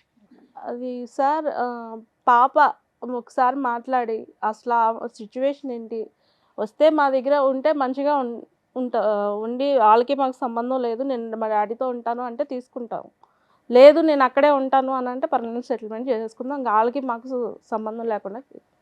అది సార్. ఇప్పుడు ఎందుకంటే ఇవన్నీ విషయాలు అక్కడ విలేజ్లో దాచిపెడుతున్నారు. వాళ్ళ దగ్గర పెద్ద మనుషులు వీళ్ళు వాళ్ళ దగ్గర డబ్బులు వెళ్ళకపోతే పెద్ద మనుషుల్లోకి మిమ్మల్ని కులం నుంచి వెళ్ళేస్తాము, మీరు కులానికి అదేంటి మీకు ఏదన్నా అంటే ఇష్యూ వచ్చినా ఏమన్నా జరిగినా ఏదన్నా అయినా మేము మీ ఇంటికి రాము అని చెప్పేసి నవీన్ గారు డైవర్స్ దాంట్లో పిల్లలకి ఏం చేయాలని కండిషన్స్ ఉన్నాయి? ఏం ఉండవు సార్, ఎక్స్పర్ట్ ఆర్డర్స్ కదా. అంతే madam. Okay, she is not happy about the. అది సార్ విన్నారు కదా, మీరేమంటారు? మేడం ఈ ఇష్యూలో శ్వేత గారు, నవీన్ గారు, ఇది చాలా చాలా సాగుతున్నటువంటి కేసు. యూజువల్గా మనం ఏమనుకుంటా ఉంటే కనుక మేము కానీ చూసేటటువంటి ప్రేక్షకులు కానీ అమ్మ డైవర్స్ అయిపోయింది ఇంకెక్కడితో అయిపోయింది మీరిద్దరు హ్యాపీగా, అది ఇతని దురదృష్టం అనుకోవాలా మీ నరకం అనుకోవాలా నాకు తెలియదు, కానీ డివోర్స్ అయిపోయింది కదా అంత హ్యాపీగా ఉంది పేపర్స్ వచ్చినాయి కదా ఇతను చేసుకుంటే సేఫ్ అన్నట్టుగా మీకు తప్పుగా అనుకో. మీకు మ్యారేజ్ అయిందమ్మా ఇంతకుముందు? అది అయిపోయి అదంతా క్లోజ్ అయిపోయింది, అదంతా హ్యాపీగానే ఉంది, మీ సైడ్ ఏం ట్రబుల్ లేదు, మీకు అక్కడి నుంచి ఏం చిల్డ్రన్ లేరు మీకు. ఓకే, ఇప్పుడు ఏంటంటే అందరికంటే ఇక్కడ అన్నిటికంటే నాకు చూడవలసింది బాధగా ఎవరికి ఉందంటే మీ గురించి నాకు బాధగా ఉంది శ్వేత గారు. ఆల్మోస్ట్ ఇది 2.5 years బట్టి మీరు సఫర్ అవుతున్నారు కదా, 2 years బట్టి 2 years బట్టి సఫర్ అవుతున్నారు. అంతా క్లోజ్ అయింది కదా హ్యాపీగా ఉందాం, నాకంటూ ఏ రెస్పాన్సిబిలిటీ లేదు, ఇతనితో కొత్త జీవితం ప్రారంభిద్దాం అంటే కనుక డివోర్స్ అయిపోయినటువంటి పెళ్ళం వచ్చి భార్య వచ్చి ఇప్పటికీ కూడా ఇబ్బంది పెట్టేటటువంటి దురదృష్టకరమైన పరిస్థితి చాలా రేర్గా చూస్తాం. నా వరకు అయితే లాయర్ మేడం చాలా చూసుంటారు కానీ చాలా రేర్గా చూస్తాం. అయితే ఇదేంటంటే ఇక్కడ తప్పుగా అనుకోకండి అమ్మ, ఇక్కడ నవీన్ గారిది కూడా తప్పు ఉంది శ్వేత గారు. ఇక్కడ ఏంటంటే కర్ర ఎరగదు పాము చావదు అన్నట్టుగా ఈ దరిద్రంగా ఇంత అంటే ఎంత దరిద్రంగా ఉందంటే ఇది ఒక పక్క నుంచి పిల్లలు నాశనం అయిపోతున్నారు. ఆ అమ్మాయిలు ఇద్దరు కూడా వాళ్ళ మెంటాలిటీ ఏంటి, వాళ్ళ వ్యక్తిత్వాలు ఏంటి, వాళ్ళు చదువుకుంటున్నారా లేదంటే ఆస్తుల గురించి పోరాడుతున్నారా, దండయాత్ర చేస్తున్నారా, నాయనమ్మ ఇంటి మీద దండయాత్ర చేస్తున్నారా, లేదంటే దొరికితే మీ ఇళ్ళ మీద దండయాత్ర చేస్తున్నారా, అక్కడ తల్లి మామయ్యతో చేతులు కలిపి ఈరోజు వాళ్ళ జీవితాలు ఎటుపోతున్నాయి అనేటువంటి గత్తెప్పినటువంటి పరిస్థితిలో వాళ్ళు ఉన్నారు ఈరోజు. ఎందుకు ఈరోజు నవీన్ గారు ఇప్పుడు ఎందుకంటే ఆవిడతో మనం మాట్లాడలేదు, ఆవిడ ఉద్దేశం ఏంటి, ఆవిడ ఎవరితో ఎటువంటి సంబంధం పెట్టుకుంది అనేటటువంటి అంశం ఈరోజు ఇతను చెప్పినటువంటి దాన్ని బట్టి మనం వీ కెనాట్ డిక్లేర్ చేయటం కూడా కాదు. ఆవిడతో మాట్లాడదామని ప్రయత్నం చేసేటప్పటికి ఆవిడ ఫోన్ మాట్లాడటానికి అంగీకరించలేదు. ఇక నవీన్ గారిని ఎందుకు నేను తప్పుపడుతున్నాను అంటే 3 అంశాలు. ఒకటి తాగుడు, ఆవిడకి ఎక్కడో నమ్మకం పోయింది. ఓకే సరే, ఆవిడ వెళ్ళిపోయిన తర్వాత తాగాడా ముందు ఉన్నప్పుడు తాగాడా అనేటటువంటిది అదొకటి. అది చిన్న అంశం వేశారు, ఇప్పుడు మానేశాను కదా ఇప్పుడు ఏం తాగట్లేదని మీరు అంటారు, అది పక్కన పెట్టండి. రెండోది ఏంటంటే బాధ్యత. ఆవిడ ఏంటంటే మొదటి నుంచి ఇతను పని చేయాలి, ఇది చేయాలి, అది చేయాలంది. మూడో అంశం ఏంటంటే కనుక ఈ నాంచుడు ధోరణి ఏదైతే ఉందో ఆవిడ నాంచిందా ఇతను నాంచాడు అనేది కాదు. వీళ్ళిద్దరూ 2008 పెళ్ళయిన తర్వాత 2023లోనో 22లోనో డైవర్స్ వచ్చిందండి. 22లో సార్, 22లో డైవర్స్ వచ్చింది. అదో 2 ఇదో 2 అంటే దగ్గర 14 సంవత్సరాల పాటు వీళ్ళు కొట్టుకుంటూనే ఉన్నారు. పెళ్లి చేసుకుని పట్టుమని 1-2 సంవత్సరాలు కూడా హ్యాపీగా లేరు, కొట్టుకుంటూనే ఉన్నారు. ఒకసారి ఆవిడ కాంప్రమైజ్ అయితే ఒకసారి ఇతను కాంప్రమైజ్ అవుతారు. ఏది ప్యారలల్గా ఇతను చెప్పినప్పుడు ఏది ఆవిడకి 2013-14 నుంచి ప్యారలల్గా ఇంకొక వ్యక్తితో సంబంధం ఉంది అనేటటువంటిది తెలిసినట్టు కూడా ఆవిడ ఇతని లెక్క ప్రకారం చెప్పిన లెక్క ప్రకారం అక్కడ ఒక గర్భం దాలుస్తుంది, ఆ గర్భాన్ని తీసేస్తుంది, ఆ ప్రెగ్నెన్సీ ఆవిడ అబార్ట్ చేసుకుంటుంది. ఇతనితో ఒకసారి సంసారం చేస్తుంది, ఆ ప్రెగ్నెన్సీ తీస్తుంది, మళ్ళీ ఇంకో పాపను కంటది. అంటే ఈ కన్ఫ్యూజన్లో ఎక్కడో చోట నవీన్ గారు బలంగా నిలబడి ఇతను ఏంటంటే కనుక ఎక్కడ బహుశా ఆ డబ్బులు ఇవ్వాల్సి వస్తుంది, ఆ మెయింటెనెన్స్ ఇవ్వాల్సి వస్తుంది అనేటటువంటి ఆలోచనతో ఏంటో అతని బ్యాక్గ్రౌండ్లో లీగల్గా ఉండేటటువంటి థాట్ ఏంటో నాకు తెలియదు, కానీ ఎప్పుడూ కూడా అతను నాకు ఈవిడ వద్దు, ఈవిడతో నేను సంసారం చేయను, కాపురం చేయను అనేటటువంటి పరిస్థితి వచ్చుంటే కనుక ఈరోజు ఆ ఆడపిల్లలు పుట్టకుండా అంటే రెండో ఆడపిల్ల పుట్టకుండా అయినా ఉండుండేదమ్మా. ఎందుకంటే వీళ్ళిద్దరి మధ్యన కొద్దో గొప్ప హ్యాపీగా ఉన్న టైంలో పెద్ద ఆడపిల్ల పుట్టేస్తుంది. ఓకే, కానీ వీళ్ళిద్దరి యొక్క డైనమిక్స్ ఎప్పుడు కూడా బ్యాలెన్స్డ్గా లేవు. ఇతను ఫైనాన్షియల్ రీజన్తోనో ఇంకో బాధ్యత తీసుకుంటుందో లేదంటే పిండి ఆరేస్తుందో డబ్బులు ఇవ్వాల్సిన ఉద్దేశంతో తూతూ మంత్రంగా ఆ అమ్మాయిని మళ్ళీ జీవితంలో పిలుచుకున్నాడు. అనవసరం రెండో బిడ్డ పుట్టింది కదమ్మా. అంటే కేవలం ఆ అమ్మాయి ఇతను చెప్పినటువంటి విధంగా ఏంటంటే ఆ అమ్మాయికి బ్యాలెన్స్ లేదు. ఒక పక్క నుంచి బయట బాయ్ ఫ్రెండ్, ఇంట్లో హస్బెండ్, ఈ హస్బెండ్ కావాలి, బాయ్ ఫ్రెండ్ కావాలి, అతనితో ఒకసారి ఇతనితో ఒకసారి అనేటటువంటి విధంగా ఇతను చెప్పిన మాటలు బట్టి ఆ అమ్మాయితో మనం మాట్లాడలేదు. ఇతను ఏంటంటే కనుక ఎక్కడ ఈవిడ్ని వదులుచుకుంటే కనుక ఎక్కడ ఫైనాన్షియల్ బర్డెన్ పడుతుంది, లేదంటే ఎక్కడ కోర్టుల చుట్టూ తిరగాలన్న ఉద్దేశంతో వీళ్ళు స్వార్థంతో ఇంకో బిడ్డను కనేసారుగా ఈరోజు. ఇప్పుడు ఆ ఇద్దరు ఆడపిల్లలే కదా ఇప్పుడు తల్లిని మించినటువంటి సైనికులు అయ్యారు. ఆ తల్లి చేసేటటువంటి యుద్ధకాండ దహనకాండ కంటే వాళ్ళిద్దరూ దాడి చేస్తున్నారుగా, నాయనమ్మ మీద పెట్టి కొట్లాడుతున్నారు కదా. అది డబ్బుల గురించా, ఆస్తి గురించా, లేదంటే వాళ్ళకి సరైనటువంటి న్యాయం జరగలేదు అనే ఉద్దేశంతోనే వాళ్ళు అటాక్ చేస్తున్నారు. ఈరోజు వాట్ ఎవర్ ద డైవర్స్ ఏదైతే ఉందో, ఎక్స్పార్టీ డైవర్స్ వచ్చిందో అందులో ఉండేటటువంటి కండిషన్తో మేమిద్దరం భార్యాభర్తలుగా విడిపోయామనే కానీ ఇతని పిల్లలకి ఎటువంటి న్యాయం చేయట్లేదు అనేటటువంటి ఉద్దేశంతో ఆ తల్లి వాళ్ళని ఉసుగొలుపుతుంది. వాళ్ళు న్యాయపరమైనటువంటి విధంగానే ముందుకు వస్తున్నారు. మాకేంటి మీకేంటి, మాకేంటి, మా పోషణ ఏంటి, మా ఆలోచన ఏంటి, మా భవిష్యత్తు ఏంటి, మా పెళ్ళిళ్ళు ఏంటి అనేటటువంటి ఆ విషయం గురించి లెక్క తేల్చుకోవాలి కానీ నవీన్ గారు. అవునండి. ఇక్కడ ఏంటి ఆవిడ వచ్చి ఇక్కడ ఏంటి నాకు నువ్వు భర్తగా కావాలి, డైవర్స్ మాట పక్కన పెట్టు, నేనే నీతో కాపురం చేస్తాను, నువ్వు సెకండ్ భార్యగా నువ్వెవరు అనే మాట ఆవిడ అన్నట్లే. ఇప్పుడు వచ్చేటటువంటి అంశం మనకు తెలియనటువంటి సీక్రెట్ ఏదన్నా ఉంది అంటే కనుక ఆ పిల్లల భవిష్యత్తు దృష్ట్యా ఏం న్యాయం చేశారు అలాంటప్పుడు పిల్లల్ని కనకూడదు. అది ఇక్కడ వచ్చేటటువంటి లైవ్లో ఉండేటటువంటి గొడవ. అది ఈ మధ్యలో ఏమవుతుందంటే ఓకే ఇవన్నీ లీగల్ పరమైనటువంటి అంశాలు, నాకు ఉన్నటువంటి పరిజ్ఞానం ఆ మాత్రమే, ఆ అంశం నేను పక్కన పెడతాను. కానీ ఇక్కడ తేల్చుకోవాల్సిన ప్రేక్షకులకు ప్రత్యేకంగా చెప్పేటటువంటిది అంశం ఏంటంటే భార్యాభర్తల మధ్యన మీ ఇద్దరి మధ్యన ఏమైనా డిఫరెన్సెస్ ఉంటే ఐదర్ మీడియేషన్ కానీ లేదంటే కౌన్సిలింగ్ ద్వారా కలిసే అన్నటువంటి ప్రయత్నం చేయండి, లేదంటే లీగల్ పరమైనటువంటి స్టెప్స్ తీసుకుని విడిపోవటానికైనా ప్రయత్నం చేయండి. ఏదైనా కూడా త్వరగా జరగాలి. ఆ న్యాయం కలిసి ఉండేటటువంటి న్యాయం అయినా త్వరగా జరగాలి, లేదంటే విడిపోయేటటువంటి న్యాయం అయినా జరగాలి. ఎందుకంటే ఇందులో ప్రత్యేకంగా ఈ యుద్ధంలో పిల్లలు పావులు అవుతారు, ఫైనల్గా పిచ్చి వాళ్ళు అవుతారు. ఇప్పుడు చూడండి ఆ పిల్లలు పెద్ద అమ్మాయి ఖచ్చితంగా నేను చెప్తున్నాను ఆ అమ్మాయి మానసికపరమైనటువంటి స్టెబిలిటీ మీద ఒక క్వశ్చన్ మార్క్ ఉంది, చదువు సంధ్యల మీద ఎటువంటి దృష్టి పడుతుంది అనేటటువంటి అంశం మీద ఒక క్వశ్చన్ మార్క్ ఉంది, వ్యక్తిత్వం ఏం మారిపోతుంది అనేటటువంటి దాని మీద క్వశ్చన్ మార్క్ అవుతుంది. ఎందుకంటే ఉదయం లేచిన దగ్గర నుంచి సాయంత్రం వరకు వాళ్ళకి ఫుల్ టైం ఎజెండా ఏదన్నా ఉంది అంటే తండ్రి ఎక్కడ ఉన్నాడు, ఆ అమ్మాయి పెళ్లి చేసుకున్న శ్వేత ఎక్కడుంది, వాళ్ళిద్దరు దొరుకుతారా, లేదంటే వాళ్ళు దొరకనప్పుడు ఆ ఇంటి మీద దాడి చేద్దాం. మాకేం రావాల్సినటువంటిది కరెక్టే, వాళ్ళు ఫైట్ చేసేటటువంటిది బహుశా వాళ్ళు ఆడపిల్లలు ఫైట్ చేసేటటువంటి దాంట్లో న్యాయం ఉందండి. ఎందుకంటే మీరిద్దరు సుఖ సంతోషాలని సింపుల్గా డైవర్స్ వచ్చేసింది, మీరిద్దరు హ్యాపీగా ఉన్నారు, రేపో మాపో మీకు ఒక పిల్లో పుడుతుంది, మా పరిస్థితి ఏంటి అనేటటువంటి అభద్రత గురించి మాట్లాడుతున్నారు ఆ పిల్లలు. దానివల్ల వాళ్ళు మానసికంగా డిజాస్టర్ అయిపోతున్నారు. దాంతోపాటు ఏంటంటే వాళ్ళ అమ్మ ఒక పక్క నుంచి వాళ్ళ మావయ్య ఒక పక్క నుంచి వాళ్ళిద్దరు బ్రెయిన్లో ఫీడింగ్ ఇచ్చేటప్పటికి ఇద్దరు ఆడపిల్లల యొక్క మానసిక పరిస్థితి కంప్లీట్గా ఇంబ్యాలెన్స్ అయింది. సో నా వరకు ఏంటంటే ఎవరైనా కూడా దయచేసి పిల్లల మీద ఇటువంటి ప్రభావం పడేంత వరకే యాజ్ ఇట్ ఈస్ టీనేజ్లో ఉండేటటువంటి ఆడపిల్లలైనా అబ్బాయిలైనా వాళ్ళ యొక్క ఎడ్రినర్జిక్ రెస్పాన్స్ వల్ల వాళ్ళు కొద్దిగా హైపర్గానే ఉంటారు, అడ్వెంచరస్గానే ఉంటారు, ఛాలెంజింగ్గానే ఉంటారు, స్టబర్న్గా ఉంటారు, మొండిగా. ఇవన్నీ కూడా హార్మోన్ పరమైనటువంటి మార్పు. కానీ అది 30% అయితే కనుక ఇటువంటి మానసిక పరిస్థితి క్రియేట్ చేసేటటువంటి తల్లిదండ్రులు మన స్వార్థపూరితమైనటువంటి ఆలోచనల గురించి ఈరోజు అమ్మాయి ఖచ్చితంగా డబుల్ గేమ్ ఆడట్లే. పెద్ద అమ్మాయి ఇంట్లో వాళ్ళ అమ్మ నాన్న గర్జించినప్పుడు లేదంటే వాళ్ళ అమ్మని మామయ్య గర్జించినప్పుడు ఒక విధంగా. సో నేను అనేది అంటే అది ఒక అంశం అండి నేను ప్రత్యేకంగా చెప్పేది. రెండోది ఏంటంటే ఇప్పటికీ కూడా నాకు తెలిసినటువంటి కొద్దిపాటి పరిజ్ఞానంతో నవీన్ గారు ఈరోజు ఖచ్చితంగా మీరు అనుకుంటే కనుక ఇది ఈజీగా తేల్చుకోవచ్చు, ఇది పెద్ద కష్టం కాదు. మీరు కూడా ధైర్యంగా వెళ్ళి పోలీస్ స్టేషన్లో అనవసరంగా డైవర్స్ అయిపోయిన తర్వాత మా భార్య వచ్చి మా మీద హెరాస్ చేస్తుంది, పిల్లల ద్వారా మా మీద దాడి చేపిస్తుంది అనేటటువంటి విధంగా మీరు పోలీస్ స్టేషన్లో కేసు పెడితే కనుక ఇది ఎక్కడో చోట గీత గీయచ్చు. కానీ మీకున్న భయం ఏంటంటే బహుశా ఇక్కడ ఏంటంటే ఎంతో కొంత లెక్క చెప్పో ఫైనాన్షియల్గా వాళ్ళకు ఒక అడ్వాంటేజ్ ఇచ్చో లేదంటే ఒక భవిష్యత్తు పరమైనటువంటి ఒక గ్యారంటీ ఇచ్చో మీరు బయటపడాలి. దానికి మీరు మెంటల్గా ప్రిపేర్ అవ్వలేదు.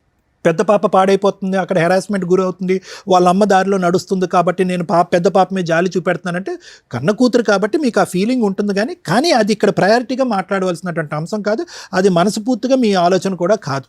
ఎక్కడ పిల్లలకి లెక్క చెప్పాలో, ఏ విధంగా వాళ్ళు భవిష్యత్తును నిలబెట్టాలో, ఏ విధంగా బాధ్యత తీసుకోవాలో, ఏ విధంగా పెళ్ళిళ్ళు చేయాలో, ఏ విధంగా వాళ్ళిద్దరికి ఒక ఫైనాన్షియల్ స్టెబిలిటీ ఇవ్వాలో అనేటటువంటి ఈ ఎజెండాను చూసి బహుశా మీరు భయపడుతూ ఆ హెరాస్మెంట్కి ఒక పక్క నుంచి మీరు దాసోహం అంటున్నారే కానీ ఆ బ్యాలెన్స్ ఆ లెక్క అనేటటువంటిది తేల్చుకోవటానికి మీరు ఇష్టపడండి. మీరు ఎప్పుడైతే కనుక ఆ లెక్క అనేటటువంటి తేల్చుకుంటారో ఈ కాన్స్టెంట్గా మీ భార్య దగ్గర నుంచి కానీ మీ కూతురుల దగ్గర నుంచి కానీ మీకు కానీ మీ అమ్మగారి మీద కానీ జరిగేటటువంటి హెరాస్మెంట్కి ఫుల్ స్టాప్ చెప్పలేరు అనేటటువంటిది నా అభిప్రాయం. Thank you sir. Madam sir ఇప్పుడు ఏమైనా కేసులు పెండింగ్ ఉన్నాయా? ప్రజెంట్ ఏం లేవు. మొదటి భార్య హక్కులు వర్సెస్ రెండో భార్య హక్కులు వర్సెస్ భర్త హక్కులు, వీటి గురించి కొంచెం బేసిక్ నాలెడ్జ్ ఉంటే ఈ కేసు ఇక్కడ దాకా వచ్చేదే కాదు. ఇక్కడ అప్రిషియేట్ చేయాల్సిన వ్యక్తి ఎవరు అంటే సెకండ్ వైఫ్. ఎందుకు అంటే ఒక వ్యక్తిని నమ్మి ఆల్రెడీ ఫస్ట్ ఏదో డైవర్స్ అవుతాయి, సెకండ్ వ్యక్తిని నమ్మినప్పుడు ఏం చూసింది అంటే డైవర్స్ పేపర్ చూసింది. ఏంటి డైవర్స్ పేపర్స్? ఎక్స్పార్టీ ఆర్డర్స్ వస్తే ఆ ఆర్డర్ లీగల్గా వ్యాలిడా అంటే ఆఫ్టర్ 6 months చేసుకునే మ్యారేజ్ లీగల్గా వ్యాలిడ్. ఇప్పుడు వాళ్ళ ఫస్ట్ వైఫ్ ఛాలెంజ్ చేసి అపీల్ కోర్టులో హైకోర్టులో ప్రొసీడ్ అయితే మీరు చాలా న్యూస్ల్లో చూస్తూ ఉంటారు, డైవర్స్ కేసు పెండింగ్ ఉండగా మ్యారేజ్ వ్యాలిడ్ అని. సగం ఇన్ఫర్మేషనే మీకు తెలుసు. ఇలాంటిది వ్యాలిడ్. ఎలాంటిది? అతను ఎక్స్ పార్టీ ఆర్డర్సో ఏదో తెచ్చుకున్నాక 6 మంత్స్ దాటిపోయినాక వాళ్ళు డైవర్స్ కేసు హైకోర్టులో అప్పీల్‌కి వేసుకున్నప్పుడు, ఈ మ్యారేజ్ డిలే లేతే లోయర్ కోర్ట్‌లోనే రీఓపెన్ చేసినప్పుడు డిలే అయిపోయింది. లిమిటేషన్ అయిపోయింది. లిమిటేషన్ తర్వాత చేసుకునే మ్యారేజ్ లీగల్‌గా వ్యాలిడ్.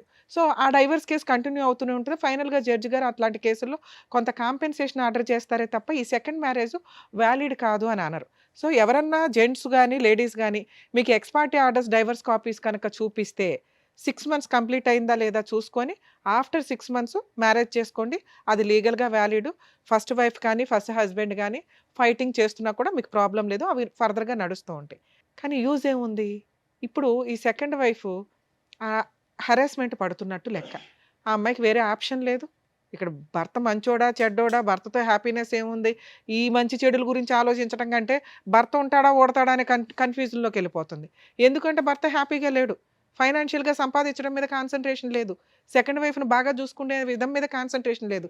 నా పిల్లలు, నా ఫస్ట్ వైఫ్, మా అమ్మంతా అంటున్నారు, మా ఇంట్లో వాళ్ళని స్టిల్ 15 ఏళ్ల నుంచి 20 ఏళ్ల నుంచి ఏ నస జరిగిందో అది సెకండ్ మ్యారేజ్ తర్వాత కూడా కంటిన్యూ అవుతుంది.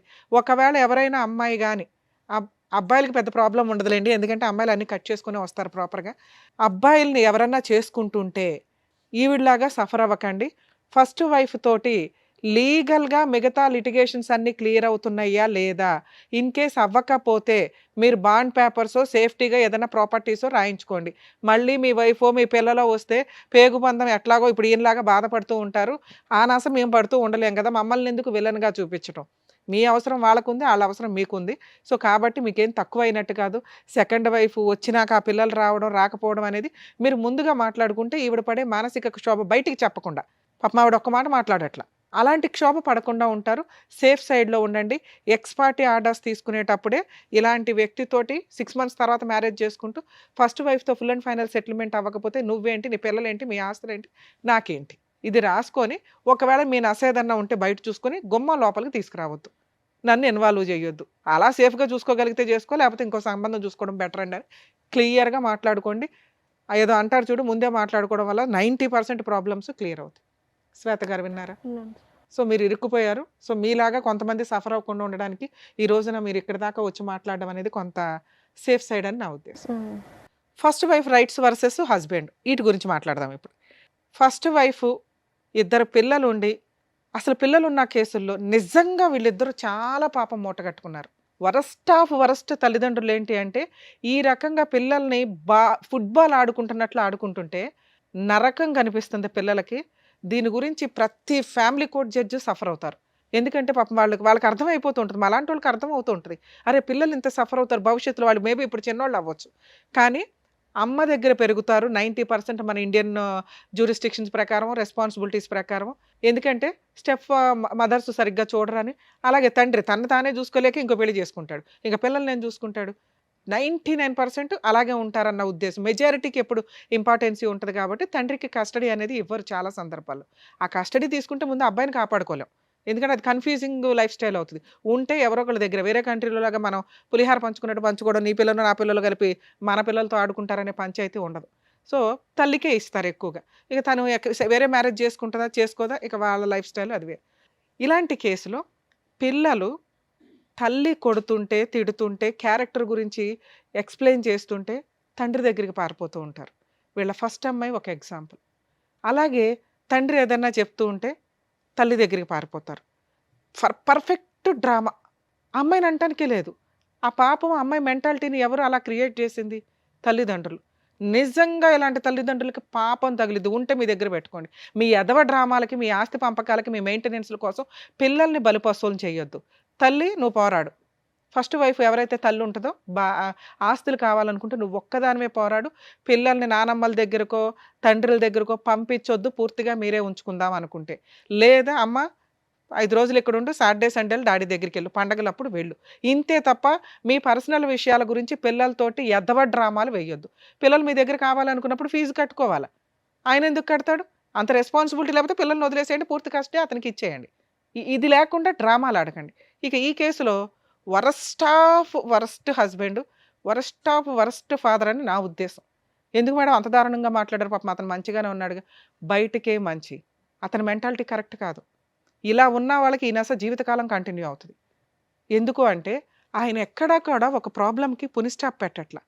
వరస్ట్ కొడుకు కూడా ఇంకా దారుణం ఏంటంటే ఎందుకు ఇప్పుడు ఆయనతోటే మాట్లాడి తెలుసుకుందాం. మీలాంటి వాళ్ళని ఈ మధ్య కోర్టుల్లో చూస్తున్నాం. భార్యకి మెయింటెనెన్స్ కట్టొద్దు. నేను ఆ విషయానికి 100% సపోర్ట్ చేస్తాను. ఎందుకంటే మీ ఇద్దరు గట్టిగా 10 రోజులు కాపురాలు చేస్తారు, బయటికి వెళ్ళిపోయి మెయింటెనెన్స్లని జెంట్స్ని జలగల్లాగా పీకు తింటున్న మహిళలు బోలు మంది ఉన్నారు. వాళ్ళు నా దృష్టిలో నేను చాలా ఇబ్బందిగా అనుకుంటాను. ఆ మాట అనటం బాగుండదు. కానీ జాబులు చేసుకోవాలా, ఇండివిజువల్గా బతకాలా, కుదిరితే ఫుల్ అండ్ ఫైనల్ సెటిల్మెంట్ చేసుకోవాలా, లేదా భర్తతో కలిసి సర్దుకుపోవాలా. భర్త ఎందుకు పోషించాలి? నువ్వు కూడా పోషించవచ్చు. చదువుకుంటున్నావు, జాబులు చేస్తున్నావు, కుటుంబాన్ని లేడీస్ కూడా పోషించవచ్చు అనేది నా ఉద్దేశం. ఎప్పుడు మంచి భర్త అయితే. మీరు ఎక్కడ మంచి భర్త? ఏమయ్యా నీ శాలరీ ఎంత అంటే, మేడం మా ఆవిడకి అక్రమ సంబంధం ఉంది అందుకే సరిగ్గా చేయలే. సరే అక్రమ సంబంధం వదిలేయచ్చు కదండి, బాబు పిల్లలు ఉన్నారు కావాలి.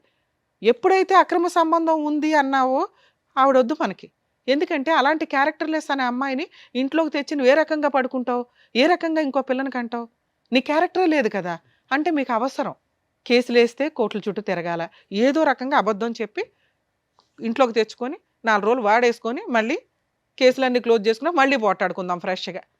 2, భార్యకి మెయింటెనెన్స్ ఇవ్వకపోతే అది మీ హక్కు, నేనేం మాట్లాడను. మీకు పుట్టిన పిల్లలకి మీరు మెయింటెనెన్స్ ఇవ్వకుండా బాబ్బా జైలుకి వెళ్ళి వచ్చేసారు. ఎందుకు వదిలేయాలి మిమ్మల్ని? వాళ్ళు చేస్తున్నది 100% కరెక్ట్. మీ ఫస్ట్ వైఫ్ చేస్తున్నది 100% కరెక్ట్, వాళ్ళ బ్రదర్ చేస్తున్నది 100% కరెక్ట్.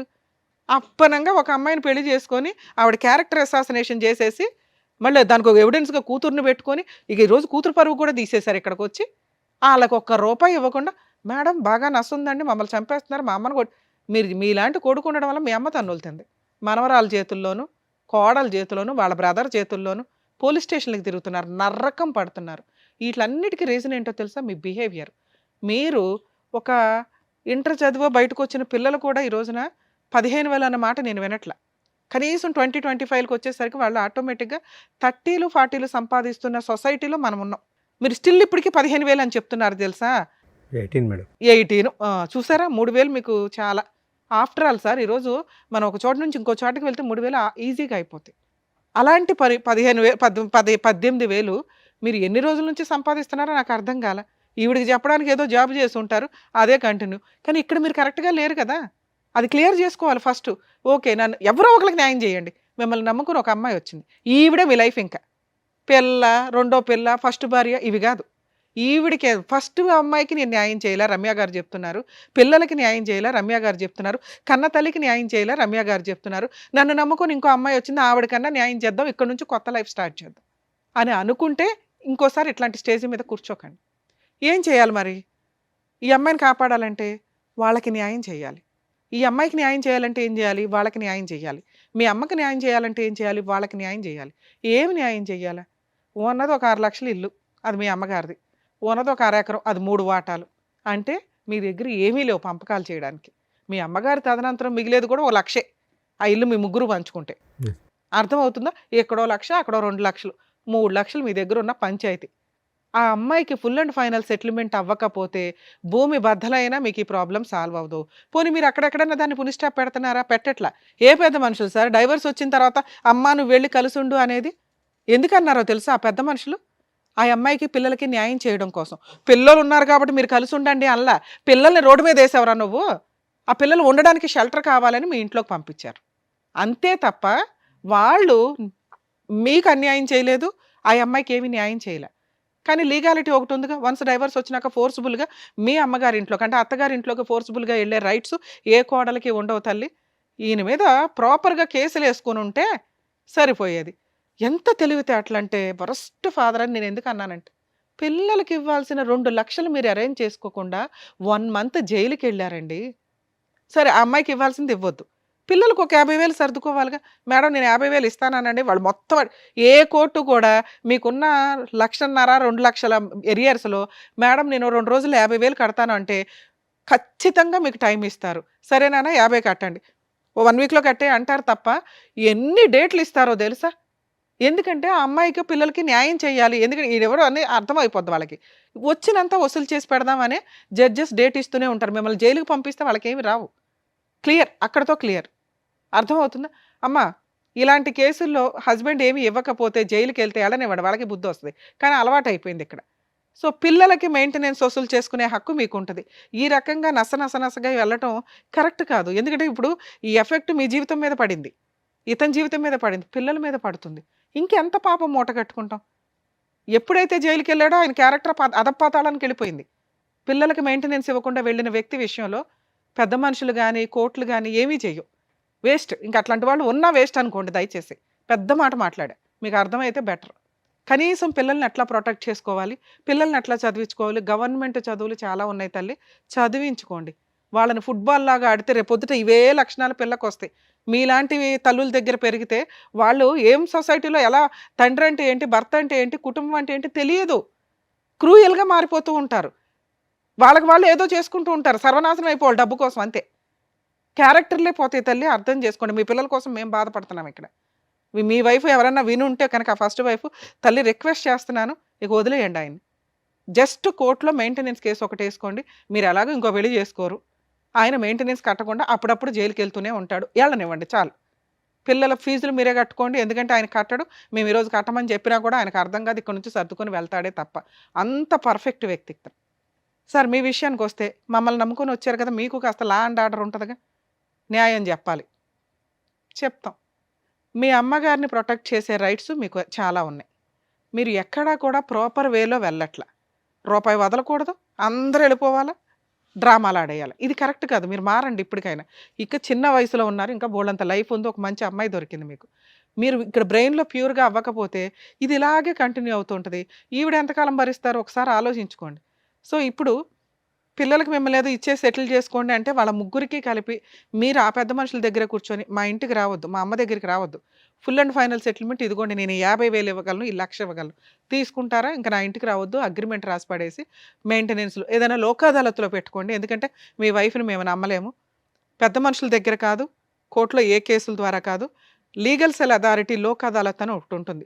మీరు ఎక్కడైతే ఉంటారో అక్కడికి వెళ్ళి మీది అవుట్ ఆఫ్ కోర్టు సెటిల్మెంట్ అయితే అక్కడ కూర్చొని ఫుల్ అండ్ ఫైనల్ సెటిల్మెంట్ చేసుకుని అందులో రాయించుకుంటే భవిష్యత్తులో పిల్లలు కానీ, ఆ అమ్మాయి కానీ, మీ మీద కానీ, మీ ఆస్తుల మీద కానీ ఏ కేసులు వేయడానికి ఉండదు.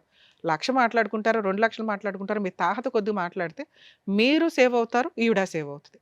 ఇక 2, మేడం వాళ్ళు ఒప్పుకోలేదు, నా తాహత అంతే, నేను 1,00,000 ఇస్తానన్నాను, వాళ్ళు యాక్సెప్ట్ చేయలేదు, వాళ్ళు 50,00,000 అడుగుతున్నారు, నేను ఎక్కడో అప్పు చేసి మా తమ్ముడు వీళ్ళు వాళ్ళు తలా పంచాయతీ పెడితే 2,00,000 అయినాయి, అయినా వాళ్ళు ఒప్పుకోవట్లేదు అంటే మీ అమ్మగారి చేత కోర్టులో మీకు ఒక అడ్వకేట్ని పెట్టుకోండి ఫస్ట్.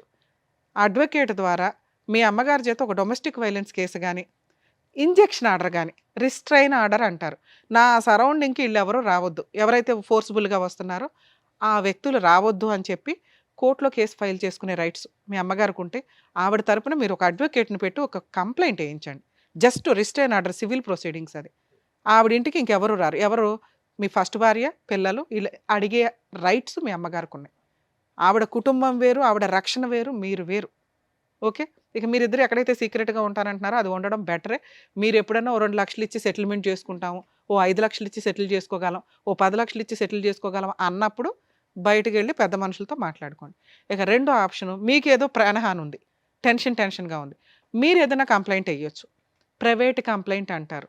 ఎందుకంటే మీ దగ్గర అంతకుముందు ప్రాబ్లమ్స్ అయినవి ఉన్నాయి కదా, అవన్నీ కూడా ఎవిడెన్స్లు పెట్టుకొని జస్ట్ ఎప్పుడైనా మీరు బయటకు దొరికేశారు, బయటకు దొరుకుతున్నాం అనిపిస్తే ప్రైవేట్ కంప్లైంట్ ఫైల్ చేయండి, మీకు కూడా ప్రొటెక్షన్ వస్తుంది. మీ మదర్ది వేరే, మీరు ఉండవసరం లేదు, అడ్వకేట్ని పెట్టి వేయించండి. మీ మదర్ తరపున లాయర్ ఫైట్ చేస్తారు, మీ మదర్ కూడా కోర్టులకు వెళ్ళవసరం. మీ తరపున వచ్చి మీరు అడ్రస్ చెప్పాల్సి వస్తుంది. కాబట్టి మీరు ఇప్పుడు వేసుకుంటారా, తర్వాత వేసుకుంటారా, మీ ఇష్టం.